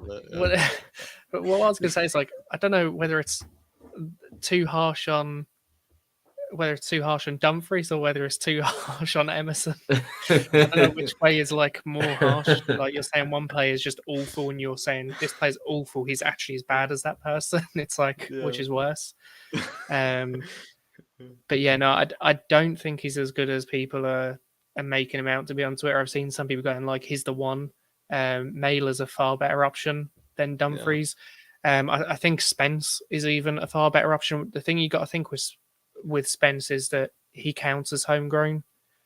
And the problem is we want to bring all these players like Bastoni and we want to bring in all these other players, but we also want to offload the likes of Winks, but you can't offload Winks and all these other players and then not bring in other English players unless you're going to bring in academy players. But then if you're going to bring in academy players for the likes of Winks, then you've just got a squad depth issue again, because you're sitting there going, oh, well, look at our bench. We got 4 academy players on the bench. So I think Spence is even a better option. Spence, he does hold on to the ball sometimes a bit.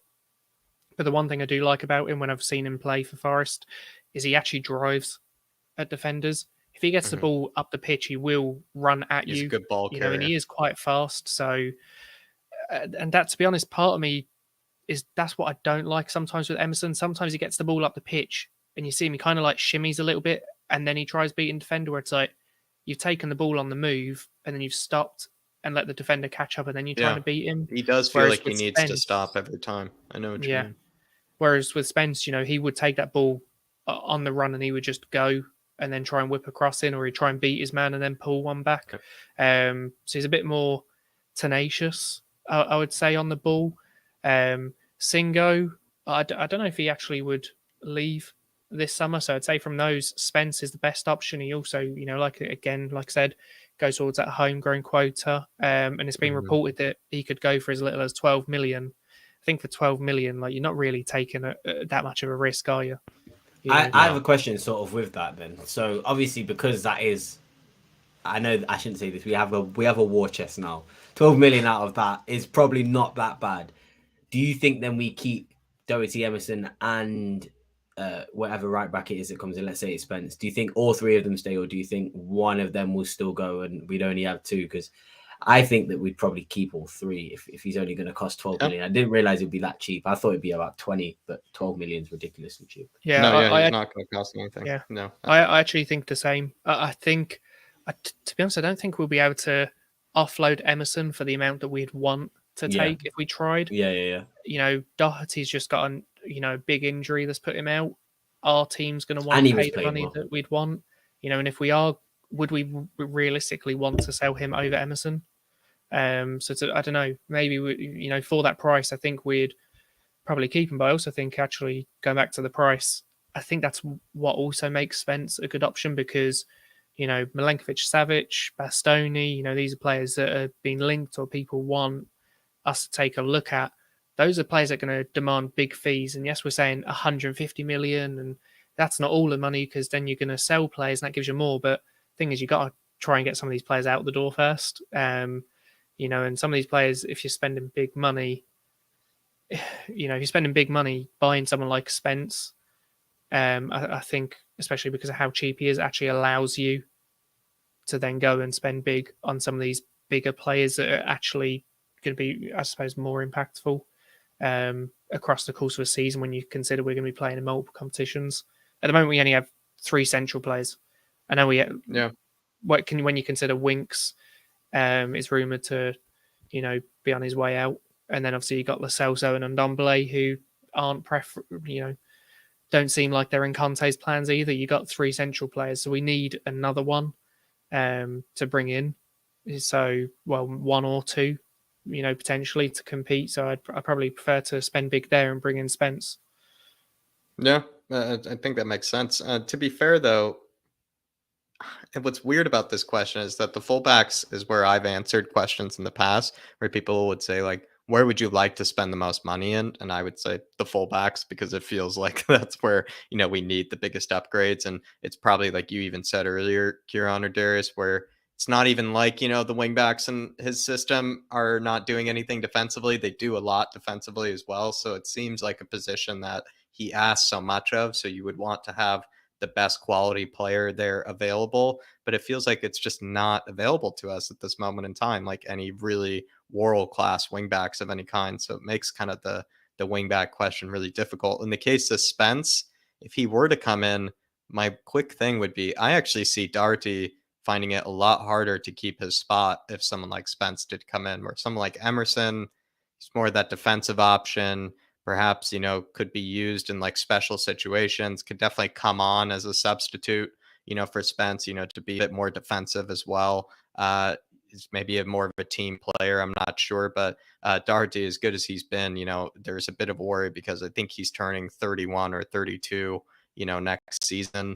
There's a bit of a worry that maybe, I don't know, but you probably could easily keep him around. I bet he's not taking up too much wages. He's not going to have any sell on value, Matt, anyway. So it's tough to say, but Spence is the one that I do see happening. And then to bottom Duda saying, though Spence makes most sense, I won't mind getting linked with Nahuel Molina, the top scoring defender in Europe. Your thoughts? I have no idea that he was actually the top scoring defender in Europe. And to be fair, I actually had no idea that Molina even existed until I actually looked it up about 10 minutes earlier to bottom Duda. So I'm going to be kind of honest about this. The first time in a while that I've been quite caught out. So anybody have any thoughts on this guy? Anybody know this about him? I actually had no idea that he was even the top scorer in Europe at all. And to be fair, I feel like it's like one of those situations where like, who was it last year? Rodrigo de Paul was like, at Udinese and just absolutely rocking it up there, and nobody really knew about it. Is Molina on anybody's radar? He's a fullback over at Udinese. Anybody know about him? Not seen him play. I've genuinely never heard of him. Like I do. I've seen the Brazil Scout highlight reel once, to bottom Duda. Now that I think about it more and more, I think I've seen the Brazil Scout highlight reel. Yeah, I was going to say. So maybe it's one that I'm just going to have to get back to you on, to bottom Duda. It's kind of one of those IOUs, my man. It's one of those IOUs. So we're going to get you much better detail on him in the future. But I do remember now seeing a bit of his highlight reel at one stage. But I guess he's doing wonders. And like you said, highest scoring fullback in kind of the Serie A, or at least in Europe. I think he's a right back too. That's just ridiculous. That's absurd, honestly. Didn't even think about it that way. It's probably disrespect to him that he hasn't even been included in the conversation, and we're talking about people like Singo instead. So to bottom Duda, probably one of the smartest men in the building. Hopefully Paratici hires you at some stage, my man. Big up, sir. Really appreciate the donation. But feels like we've finished the Spence kind of conversation. It feels like Spence is the one that's coming in. So now we're going to move on to left wing back. I know there's some fans of Borna Sosa maybe here in the case of Kieran. Perisic could be available on a free this summer. Kostic is supposedly wanted by Antonio Conte. I see Philip Kostic happening, but it does sound a bit surreal for us to get someone like him, because it would be very weird, Darius, because like he's one of those players where like he'll be incredible for 2 seasons and then he'll be 32 or something, and you reckon maybe he'll probably kind of burn out a little bit, but it's just one of those incredible temporary signings, but it's just never Spurs. We'll never be that team that gets temporary signings for like 2 years. A better signing as well. That's the problem with it. It's surreal for me because it's like if you could think of like a left wing back who would be ideal for Conte's system, who's available at a good price, who's just won a trophy. It's like every box that you need to check for a sort of an ideal Conte player. 29 years old, literal prime of his career, and then Kostic is available for what, 15 million euros? I mean, it's ridiculous that we haven't sort of almost basically confirm this deal, because I think it would be incredible sort of for Sessegnon, for Kostic, for Conte. I think it would just suit the system so perfectly. Someone who has sort of 12 crosses per 90. I can't remember off the top of my head his accuracy, but the quality of crosses I've seen Kostic put in for 2 seasons now is ridiculous. And I just think that, again, when I go back to sort of looking at games and watching games and seeing left backs, Reguilon at times having acres of space and Emerson at times having acres of space, and them actually just putting in a bad pass, and that's the reason that we don't sort of get an attack from there. It just makes me think, if we had someone like Kostic, why would you not sort of see an influx of goals? Because I think chances created would just skyrocket. I think Kane would be able to stay in the box. I think he'd have much more chances sort of inside the box to score, and Kane is so lethal inside the box. It's so unspoken about. So I think it's a no-brainer. In my opinion, I'd get both Perisic and Kostic. No, why not? Like, what Perisic plays in like 3 or 4 positions so well. He's a left wing back, he's a right wing back, he's a right winger, he's a left wing. Perisic can play right wing back, Kostic can play left wing back, and it can work, in my opinion. I don't think Perisic should be too angry. Do you think Reguilon's in my opinion, I would sell Reguilon in a heartbeat. I think if with Real Madrid, I know we have to pay the fee this year, or is it this? No, we have to pay the fee next year. So, in my opinion, call it quits on Reguilon. Sessegnon seems like the starter, in my opinion. It seems like Conte prefers him. Maybe get 20 million, 25 million for Sessegnon, for Reguilon. You bring in Kostic. You've got Kostic and Sessegnon working on that left side. You have Perisic come in. He can play all along the front three. He can play as a right wing back, a left wing back. I don't know how Perisic is 31. Is he 30 or 31 now? He's 33. He's 33. Oh, well, then again, that's the... Yeah, he only just turned 33 this year, but well, that's even better. Even better, in my opinion. I mean, you got somebody who's, again, still very, very high level quality footballer, but won't physically be able to play 38 games. So he's not going to demand to play 38 games this season. You bring him in, you give him slightly more than a bit part role. Again, if Doherty's injured, if Emerson's off form, if Spence isn't signed, then you have Perisic as a right wing back. If Sessegnon gets injured, which he has the tendency to, if Kostic is out, you have Perisic to play as a left wing back. If Kulusevski's out, Perisic can play right wing. If Son's out, Perisic can play left wing. You can change your formation partway through the game with somebody like Perisic. I think that bringing them both in would be so perfect for Conte, just because those two are like carbon copy players of who Conte would want to sort of fill those wing back roles. So yeah, I'm saying get both, but if I had to choose out of them, it'd be Kostic for me 100%. I mean, to be fair, this team needs an itch in my feeling, Kieran. 100%. I think we need some itches, in the Tottenham Hotspur squad. So might as well get two of them. That's what Darius is saying. Get two itches in there, not just one. What do you think? It seems like Kostic is the one that's most likely to happen, but I do believe you're a big fan of Borna Sosa, if I'm not mistaken. Yeah, I'm a fan of Borna Sosa, but of these three, he'd probably be my least on the list. Kostic number one by far. I mean, Kostic, like Darius said, 15 million. One thing you guys might not know, but his agent is also Alejandro Lucci, who is the same agent of Kulusevski. So if you didn't know that, then obviously there's also a link, there. We've obviously already worked with his agent, and he can see that his client could be successful as well. Exactly. He's already seen his that's client. really important. And if you want to know as well, in 2021, across Europe's top 5 leagues, he had the most crosses, most chances created, most big chances created, most expected assists, second most open play chances created, and second most assists provided. And since 2018, actually, only Messi and Müller have registered more assists in the top 5. He averages kind of around 11 assists a season, Kostic, and he's a left wing back. So for me, it's really not a question. The quality of his crossing as well, especially, I think Reguilon's gone. I don't think Conte rates him, and I think he doesn't rate him because he is getting into positions that Conte wants his fullback in. And you see him get in those positions, you're like, okay, it's a shot or it's a simple pass or a cross when it's like a 2-on-2, and he messes it up. And I think it's now come frustrating where it's like, you're getting in positions, but you're showing that you're not good enough to do this for me. Whereas I think Kostic, he scored goals, he gets loads of assists, and his crosses are so good. And like I said, Conte's team, if you're getting the ball where Reguilon is, and you put someone who can actually cross the ball in or actually take a shot, I think it really is not. I don't think it's really a debate. I think Perisic actually completed a lot of games for Inter this season. Like, he did play. Someone said 35 in the comments, which is like kind of shocked me, and I did not know that. I'm really not sure how many it was, but he played nearly every game this season. To be fair, he's still performing, and I think I would take Perisic as well as Kostic if it was a possibility, because we know that Sessegnon has had injury problems.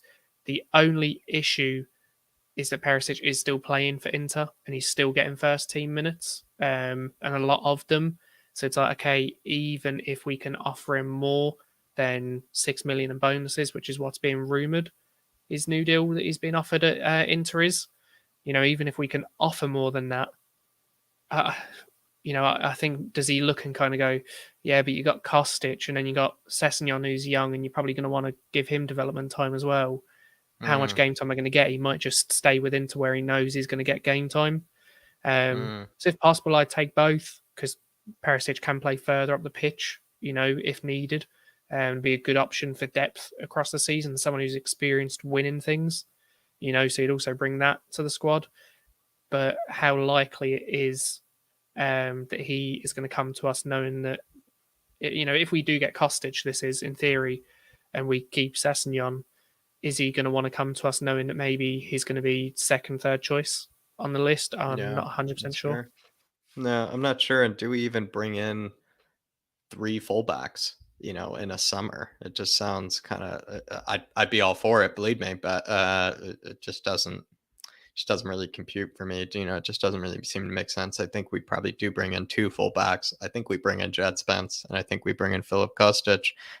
In the case of Filip Kostic, what is interesting is that he is, turning 30, but he is sort of kind of a late bloomer in terms of like his career, I feel like, because I think he was previously over at Hamburg, and he didn't really, he's a decent player over there, but he wasn't really any world beater like he kind of is now. So it is kind of interesting, this sort of late bloom of a career he's had ever since he's moved to like this sort of wingback position. Just quickly, kind of a quick conversation between Darius and I. We talk about Szoboszlai and De Bruyne as like some of the best strikers of a football in the world. Do you think Kostic kind of falls in one of those, that conversation? I didn't want to say it because I thought it was too hot of a take, but now I'm actually looking at Kostic's crosses right now. He joins the table. He is ridiculous with his crosses, like ridiculous. I think it's too good to be true. I still don't believe that these rumors are true. I think somebody's playing a very, very wicked joke on me because someone's doing the what they did to Liverpool fans at the weekend, where they said exactly, exactly. Someone's doing that with us. Yeah, he's available 15 million. You sort of see these rumors and you think, all right, cool, like it's realistic, but it's like, are we actually that smart to go and do that? For me, I still can't believe that we're even linked with him. I think it would be ideal, and again, price and everything. It's just his delivery is fantastic, and it's not necessarily just a hit it as hard as you can and somebody will get onto it. He chooses and selects his type of crosses to match the situation given. He'll float one in the back of the post. He'll whip one along the floor. He'll put one drilled. He'll sort of float one. He'll do anything. He'll do anything with his crosses. So I think Kostic, and also another thing is his finishing is top quality as well. I mean, if you can have a left wing back who can either put the ball across the goal into the bottom corner or across the goal to a player's feet, gives that keeper and defense something to think about. So yeah, I'm all here for this. It's just crazy to think and to get the business done so early as well. I mean, the window's not even opened yet, and we're being linked and heavily linked to so many players that would be so good to this team. So yeah, absolutely. I think the only actually downside to Kostic is he's not for as amazing as he is going forward. He's not half as good defensively, but again, if we are linked to Bastoni, we get that across the line. Bastoni, Dyer, Romero. I mean, I think if you keep also the defensive of might of Skip, Højbjerg, Bentancur, you have those guys in the middle also available. Like you can risk having a more attacking fullback, I think. Mm-hmm. Yeah. Well, and when I say that as well, he is not. I don't know who's a really bad defender we've had over the years. I don't know, but he's not awful. He's not Harry Maguire, left wing back. He's not that bad. He can do a job there, but he's not necessarily as strong as maybe others that you could maybe look at. But I think with our fullbacks, they're such a key part in the attack that's realistically the main area that you kind of got to look at, because that is where a lot of our chances and goals will come from next year, especially if we have someone who can actually deliver a ball. And I think Kostic can do that, especially for the price rumoured. Like, is it really a debate? Like, I know people... The one thing is, right, actually, sorry to go on a tangent here, but we've got this cash injection and people are all of a sudden like, let's go spend 60 million, let's go spend 50 million. But when there's an option as good as Kostic for 15 million, you don't need to go out and spend so true. That sort of, silly money for players.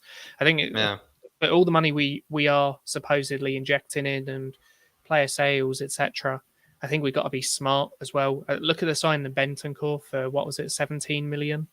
Like that you know, we got to be doing smart business rather than just doing a Giovanni Lo Celso and Ndombele where we just go and splash players on money that are available for high fees because they've looked decent for half a season. I think it was Jabatam Duda even said to me once in the comments that he doesn't want us to go and spend 200 million. He doesn't want us to go and spend 160, 170 million really, because he just feels like you fall into that, you know, death trap of perhaps, you know, just wasting it all and then, you know, finding yourself with a huge financial problem later where you have all these players that didn't work out that you spent a bunch of money on, and then you just find yourself in a bigger problem for the future. You'd rather spend it smartly, spend it wisely, and probably it's nice to have all that extra money, you know, just in case, maybe for a bit of bargaining and whatnot, maybe you can at the end of the day pay it. But yeah, I'm with you. I don't maybe want to, as good as it is to have all this extra cash, spending 200 million, something like that in a window does seem a bit rash. It does seem a bit kind of, you know, risky. It doesn't seem smart. But knowing Paratici, he already likes to cook the books as it is. So I imagine, you know, he's not going to be spending all of it. In fact, he's probably going to try to hide some of it by the looks of it. But center mid, last one here, very tough one again, because he might be going for the free hit option. But we have Milinkovic, Savic, please, Eriksson on a free. I kind of want to go. I kind of do want to go for Milinkovic Savic personally. But Darius, I think you're going to have to go very soon here. But maybe you can give me your thoughts on this. Milinkovic Savic. I'm interested. I'm interested by choice. that. To be fair, I'm very interested by that because I think Milinkovic Savic, as good as he is, and I mentioned this about sort of physicality, frame, that helps with sort of bleeding into the Premier League. I think he'd be amazing. I just think he's going to cost an arm and leg and probably your head and probably every other body part possible to get him out of Lazio. And I think it's been mentioned by the president or CEO or whatever you want to call it. Can't remember his name. That it is going to take that much to sort of take him out of Lazio. In my opinion, I think and again, Eriksson, I think is a good option for not paying a fee. I definitely agree that if you're not wanting to spend money in this area, then he would be amazing. I think the fans would absolutely love having Eriksson back, especially knowing now. I think there was a lot of doubt that he maybe not was at the level or wouldn't perform at the level that we thought. But again, he's been so important for Brentford. They lost one game, I think it was, when he wasn't starting or playing. I think he definitely is confident within himself and he will definitely get a Premier League move. If he doesn't stay at Brentford, he will be staying in the Premier League for sure, in my opinion, Eriksson. I kind of have a free hit answer. I think, in my opinion, I would personally go for my perfect option would be Ruben Neves. I would like to see us go for him. I think Ruben Neves is everything Conte needs in a centre mid. I basically think Ruben Neves is a bit of an upgrade on Oliver Skip, and I'm not trying to say Oliver Skip's not good enough at all, but I think Ruben Neves does everything Oliver Skip does, maybe except for the defensive quality. But even then, Ruben Neves' defensive work rate is very, very underrated by many people. That goes underappreciated, but I think he's basically what Oliver Skip could get to, the level that he could get to, and more. I think Ruben Neves could be a fantastic player. I mean, he's got the goal scoring ability, he's got a great shot on him, great set piece, great threaded pass, great long pass.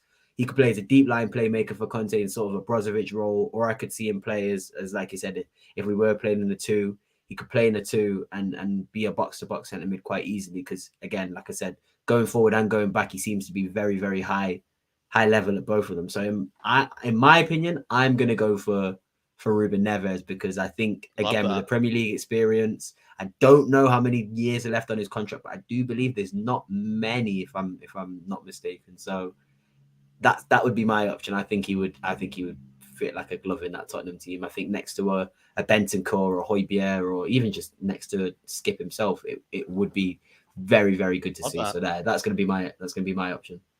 Good. I mean, solid logic behind that. I mean, too bad you're going to be missing my big Sergey rant, but it's certainly going to be a good one. I would say the other like free hit options I was thinking about maybe while you're, pondering and leaving Darius, Zaniolo, Zielinski, McKennie, we've been linked with before too. But tell us maybe about Paxton Road. I know you have a show coming up over there as well. We do have the link to the channel here. Tell us about it, my man. Yes, hopefully. I don't know if I'm going to be able to get on it because, like I said, I've got to jump off. But Sam will be setting up, ready to do our season review of this absolutely wild season. I was just looking back and like thinking back. Sorry to go, but I was looking back and thinking back about what happened this season, and it genuinely felt like 2 seasons when I was sort of seeing some of the Nuno compilations and Nuno clips. I was thinking that was actually a year ago. That's insane. So yeah, we're gonna go over all of that. Basically talk about that season and what the summer ahead of us has in store, and hopefully, like I said, there'll be a lot more to talk about in the future and early as well, which is crazy. So yeah, make sure you stay tuned. I don't know exactly who's on the show. I know Sam will be on there, and I think Sean is on there as well, but I'm not sure who else is on there. So yeah, if I am on there, I'll send a tweet out and stuff. But thank you so much for having me on again. And again, it's been great talking to you, Kieran. It's been a long time since we spoke. So hopefully this can be a regular occurrence, because us three, it seems like we pretty much had the exact same list going on. So, finally, Darius. We found our partner. So it's good to always, as much as we have the same ideas and we pretty much had the same list, it's always good to talk to you guys and get my knowledge back up again, because it's funny. There's always great options. The last time I was speaking to you, people were comparing me to Eric Dyer. Oh, I'm trying to think. Like him. I'm trying to think. You're giving me Armstrong from Southampton vibes now. I'm getting Armstrong. I've gone from Eric Dyer to Armstrong. Armstrong's a baller. So that's a compliment in my opinion. But thank you so much. Nowadays, Moon Boots is good. Nowadays, Moon Boots is good. And Dyer is a compliment. I was saying this to Jack when I was being called Eric Dyer before. I was like, oh, please don't call me Dyer. Now I'm like, yeah, Portuguese accent. Take me back. No, it's been great. Thank you so much, and everyone in the comments as well, in the Flat Cap Army, always top tier. All right. Well, appreciate you, Darius. Thank you for coming on. Looking forward to having you on next time we do a similar show. Thank you so much. We'll be catching it very soon, my man.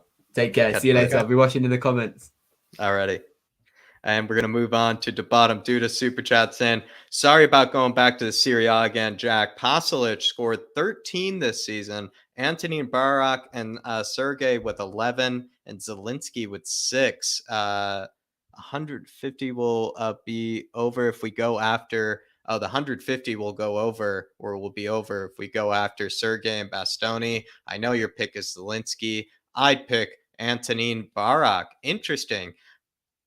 I don't even know who I want. To bottom Duda, I'm going to be honest, it's going to be Sergey. The reason I'd go for Sergey is 11 goals, 11 assists. What he kind of gets you is basically that sort of last, kind of threat, in the box. I know we're kind of going for Sonny, Kulu, and Kane as the goal scorers, but with Sergey, you get that extra goal scorer when you need it. He can make late runs into the box, end up with a back post sort of header. I think his aerial sort of game is, very underrated. I think Sergey is a very big force in the air. He's almost kind of like Suchek, the way that he shows up back post, at times. He obviously has a good strike on him. He can finish it with his feet.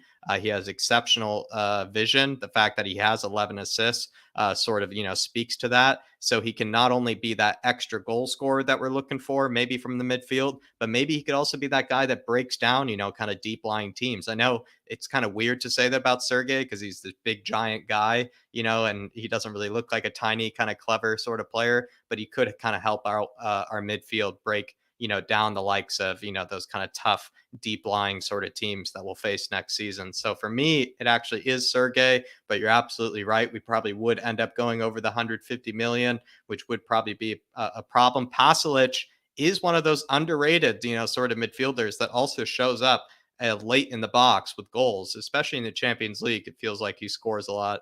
Pasalic, very clutch player. He always seems to show up late in the box to get a goal. But anything that to bottom Duda said here, Kieran, that maybe's popped out to you? I mean, Zielinski is a filthy player. He has probably some of the best techers in all of the Serie A, I will say.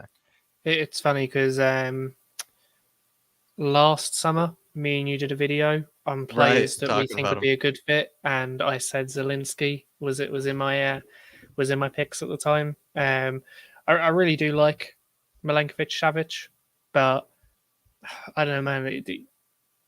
What their owners are saying and the fees that are reported that they would only let him go for. Obviously, they're only rumours. You don't know if they're true. You'd have to really put a bid to see what they're trying to sell for. But I don't know. It looks like they're trying to look for absolutely ridiculous money for him. So it's like, as much as I want him, do I want him or Bastoni more? I'd rather Bastoni more. So it's like, then it's like, okay, a point of, do we get him then? It's like, oh, is it, I don't know, is it worth it? Yeah. Because you're pretty much using up all the rest of your budget on 2 players. Yeah, I know But what you yeah, mean. I've seen Barak actually a couple of times this season, who's impressed me a little bit. I'm not sure. I think he's only got like 2 years left, 2 or 3 years left in his contract as well. Yeah. And I don't think he'd be that expensive to lure away from No. Hellas Verona. He's So, a Hellas Verona. Yeah. yeah. So I mean, yeah, that's a potential deal that could be made. Do I think he's the one though, or do I think he'd do well for us? I'm not 100% sure, but I do rate him. Zielinski, you know, I rate him highly as well. Yeah. So yeah, he's definitely made some good points, but it's like, yeah, I don't know. I actually don't know who I'd go for from that list. I would probably go for Milenkovic Savic, but the price. I don't Any know. thoughts on Maybe Pasalic? Zielinski. You know, do you think he raises a good point there about Pasalic? He's kind of, I'm not sure if he's going to break down teams like in the way that we want to center mid to, like a creative Yeah. midfielder, but he does get goals. Pasalic, he does get goals. You can't take that away. Well, this is a thing. He gets goals, but again, this is kind of why I'm like, I'm not 100% sure on Barak either, because we generally play with a flat 2, you know, and I'm just thinking, it's like what players are going to want to play. What players will come in as a creative player to just come on if you need something special when you're just changing formation for like something special? You know, is Pasalic or Barak going to play in a 2 in midfield? You know, I probably don't think they'd play in a 2 for us. So, you know, they'd be very rarely used, and I don't think they probably want to come to us for that. You know, I don't think they want to be like a last ditch option, throw on a attacking midfielder type thing. Yeah, obviously, if we go back to that screen, or if we're going back to the screen, maybe not. But yeah, obviously, Ericsson. I would have liked Ericsson. I think it made sense. If you look at what he's been doing at Brentford, the delivery and the quality of the balls he's been putting in and the passes he's been picking out at times for Brentford and how he's helped them for a free transfer. You know, he's already got a history with us. It's like, you know, it makes sense. Come back and finish off what you started. You've clearly still got it, and we've got Champions League. Let's do something. But I don't know. I actually, every day that goes past, the more unlikely I think this is, because we're not being heavily linked with him. Like, there is no report saying like Ericsson's Tottenham really done. They're really pushing for it. It all just kind of seems to be pointing at Leicester or Brentford. So I'm not actually 100% sure if we're actually seriously looking at him. You know, so yeah, it's tough to know with me, Ericsson. It's tough to know because I've seen reports that we're really looking at him and we love to have him back, and then I've seen reports that Ericsson and Spurs are not sure about it because of the way that it ended last time. It is kind of a confusing one, I'll be honest. In the case of Anthony Barak, I would say to Bonham Duda, he's a major feature, as you well know, in my unknown players having great seasons video. But he did also, you know, kind of impress me in the Euros for that Czech Republic team, where they kind of, you know, were probably Suchek, you know, and I think Alex Kral or whatever his name was, you know, who moved to West Ham, and Patrick Schick.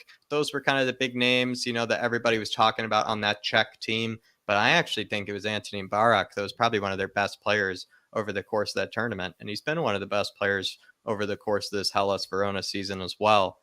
Is he the right player for Spurs, though? I think we got to think higher than him. But to be fair, he has really had a spectacular more than 365 days of football. But like the last like year and a half for him have been really good for him, and probably kind of also a bit of a late bloomer sort of kind of player as well. So for me, I'd still go Sergey, or I'd go Zielinski. I think I still want a world-class sort of creative midfielder in there to Bottom Dude. I'm not settling, and I'm probably breaking the bank, and I'm going to have to owe you a bit of money at the end of this transfer window to Bottom Dude, because I'm going to break the 150 million by the looks of it. You're calling me out. You're absolutely right. Big up, my man. Really appreciate support. Really good talking point. And so maybe just to settle this here, Kieran, if you were to predict, who would it be? You know, is it going to be Ericsson in a Spurs kit? You know, is it going to be a Sergey? Is it going to be a Zaniolo, a Zielinski, a McKennie? You know, there are plenty out there. I think this one's kind of like the striker position. Too early to tell. Like where I think that Milankovic-Savic, that'd be an absolutely unbelievable, amazing signing. Would transform our midfield, and I think would work so well. But the fee that is, again, like I said, being rumoured that they'd only be willing to sell for, it's way more than Bastoni even. And I think that that's kind of pushing the limits of what we'd be willing to spend. Yeah. So it's kind of like, okay, as much as it'd suit us, will we go for him? I'm not sure. Ericsson just seems less and less likely as the days go on. So I'd say it's probably going to be who I'd want would be Milankovic-Savic. Who do I predict? It'd probably be someone else outside of these two. Yeah, I agree. To be honest, I think a lot of the reports for players we want are all over the place at the moment.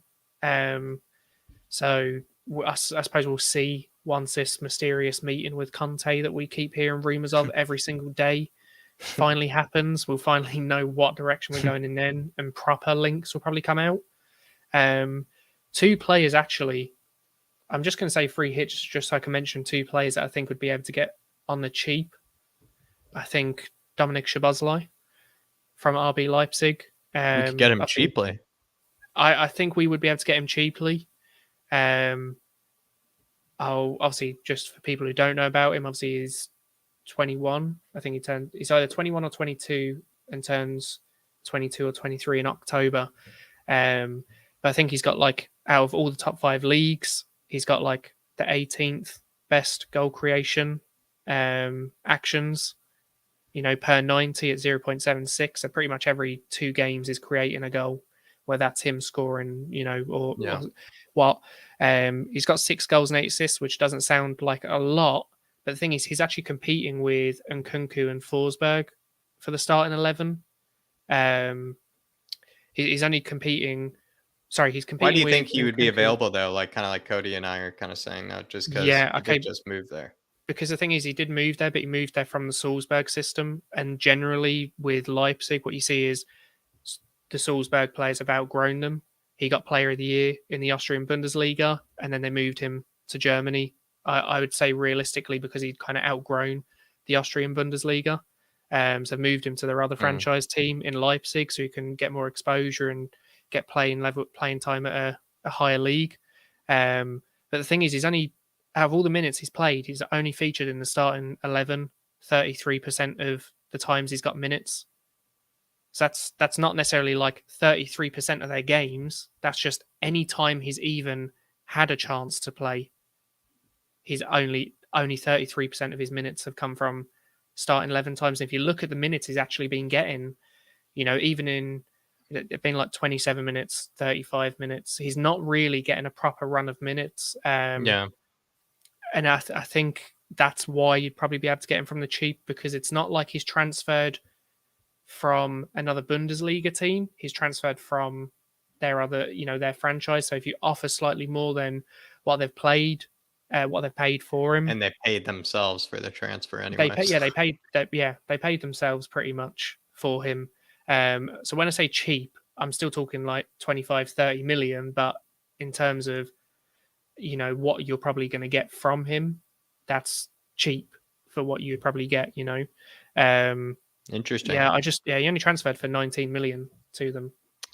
That'd be interesting. I mean, I would take him any in a heartbeat, but at the same time, I'm not sure if I see it happening. I could see that Leipzig system being kind of built around him next season, because he is one of their best players alongside Nkunku. So I could see if Nkunku is maybe leaving this summer or he's leaving the following summer, and I just see the team being built around those two, and maybe Szoboszlai finds that to be a bit more, he was the less likely of the two. The other one I had was probably Konrad Laimer, who's also, for some reason, not been getting as many minutes. But he's an absolute workhorse. He's 24. He's only got a year left in his contract.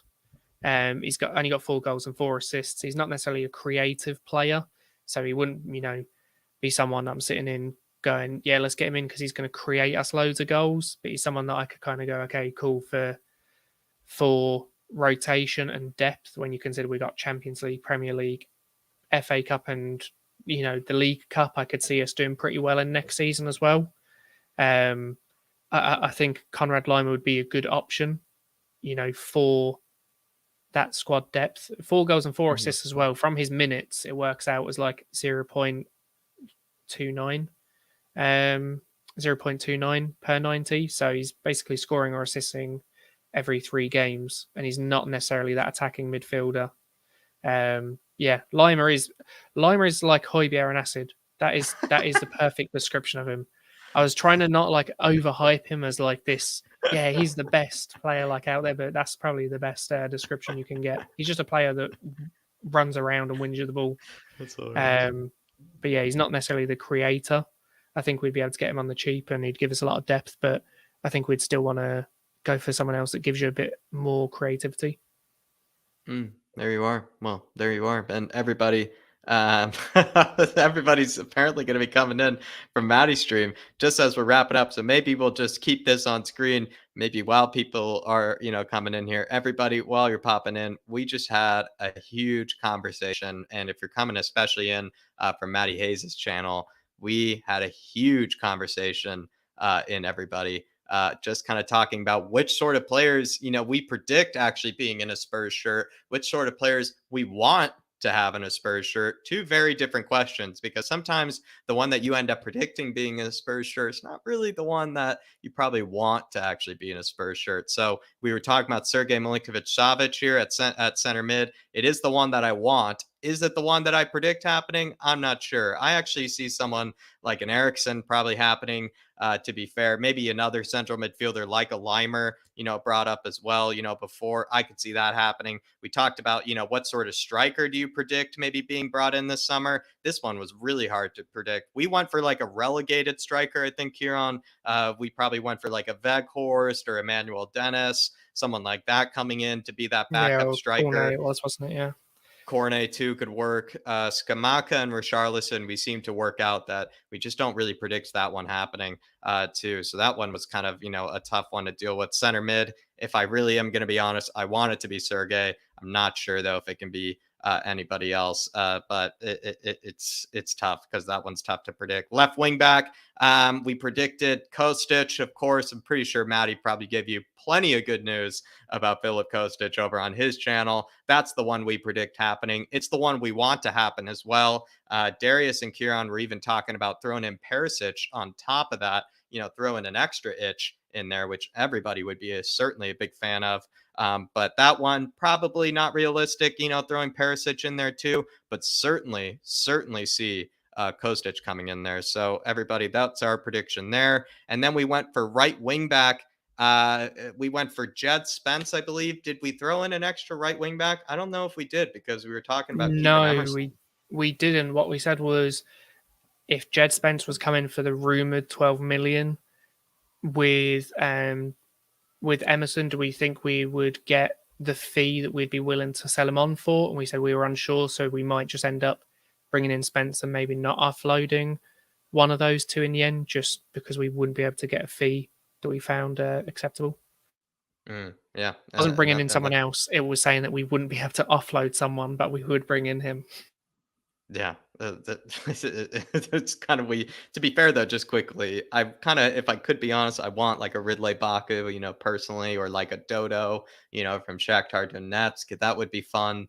But with what we've been kind of rumored with, like what Maddie has very generously, honestly, Maddie, really appreciate it, brother. Way, way too kind. I don't know if I've even ever been rated before. So this is honestly the best ever rate I've ever received. Probably the best one I'll ever get. So thank you very much, Maddie. But everybody, Jed Spence is the one that we went for. Probably would like, maybe someone a bit better, but Jed Spence certainly good enough. It just feels like maybe we'll be keeping Doherty and Emerson around by the looks of it. Center back, this one was tough. Milinkovic, Savic,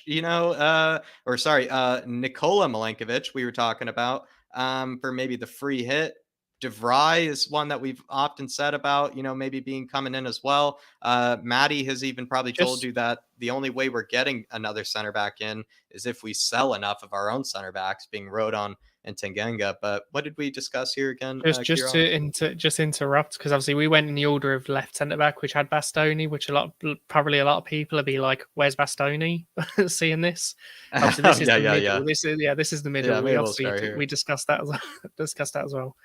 Obviously, we said Bastoni was the on obvious that, one here, everybody. We did go for Bastoni for left-sided center back. It is the one that we wanted. Maybe there's some Pau Torres fans that have joined us, but again, Maddie, really appreciate the raid, my man. But what did we say again? Yeah, what did we go for here? This one we're struggling. I think this one we said Bremer is probably on his way to Inter.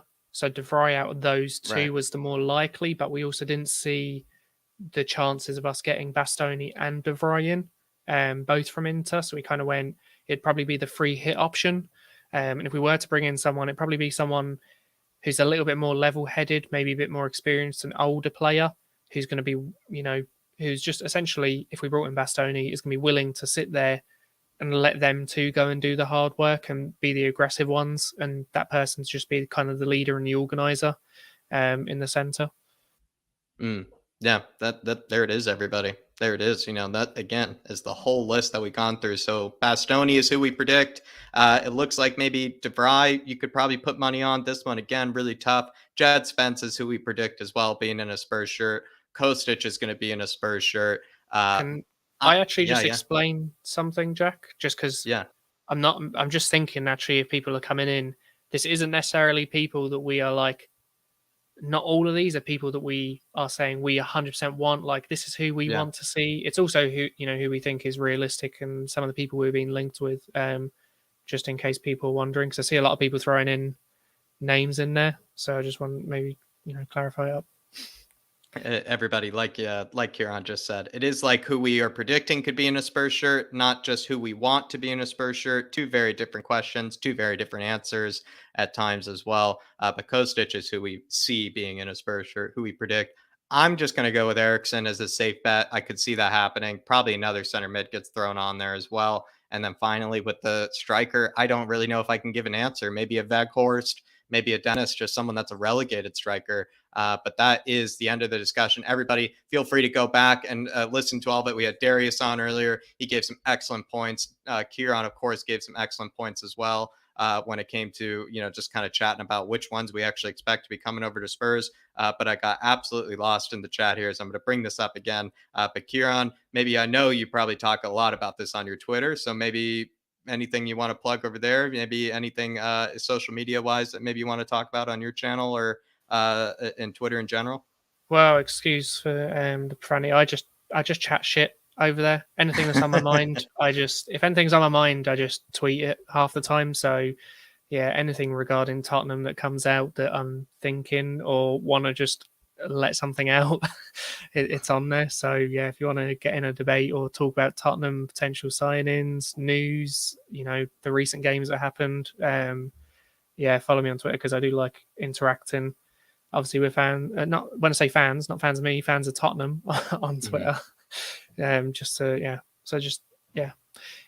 you support Tottenham and you like having discussion and debate, follow me on Twitter, and I'll be more than happy to have discussion with people.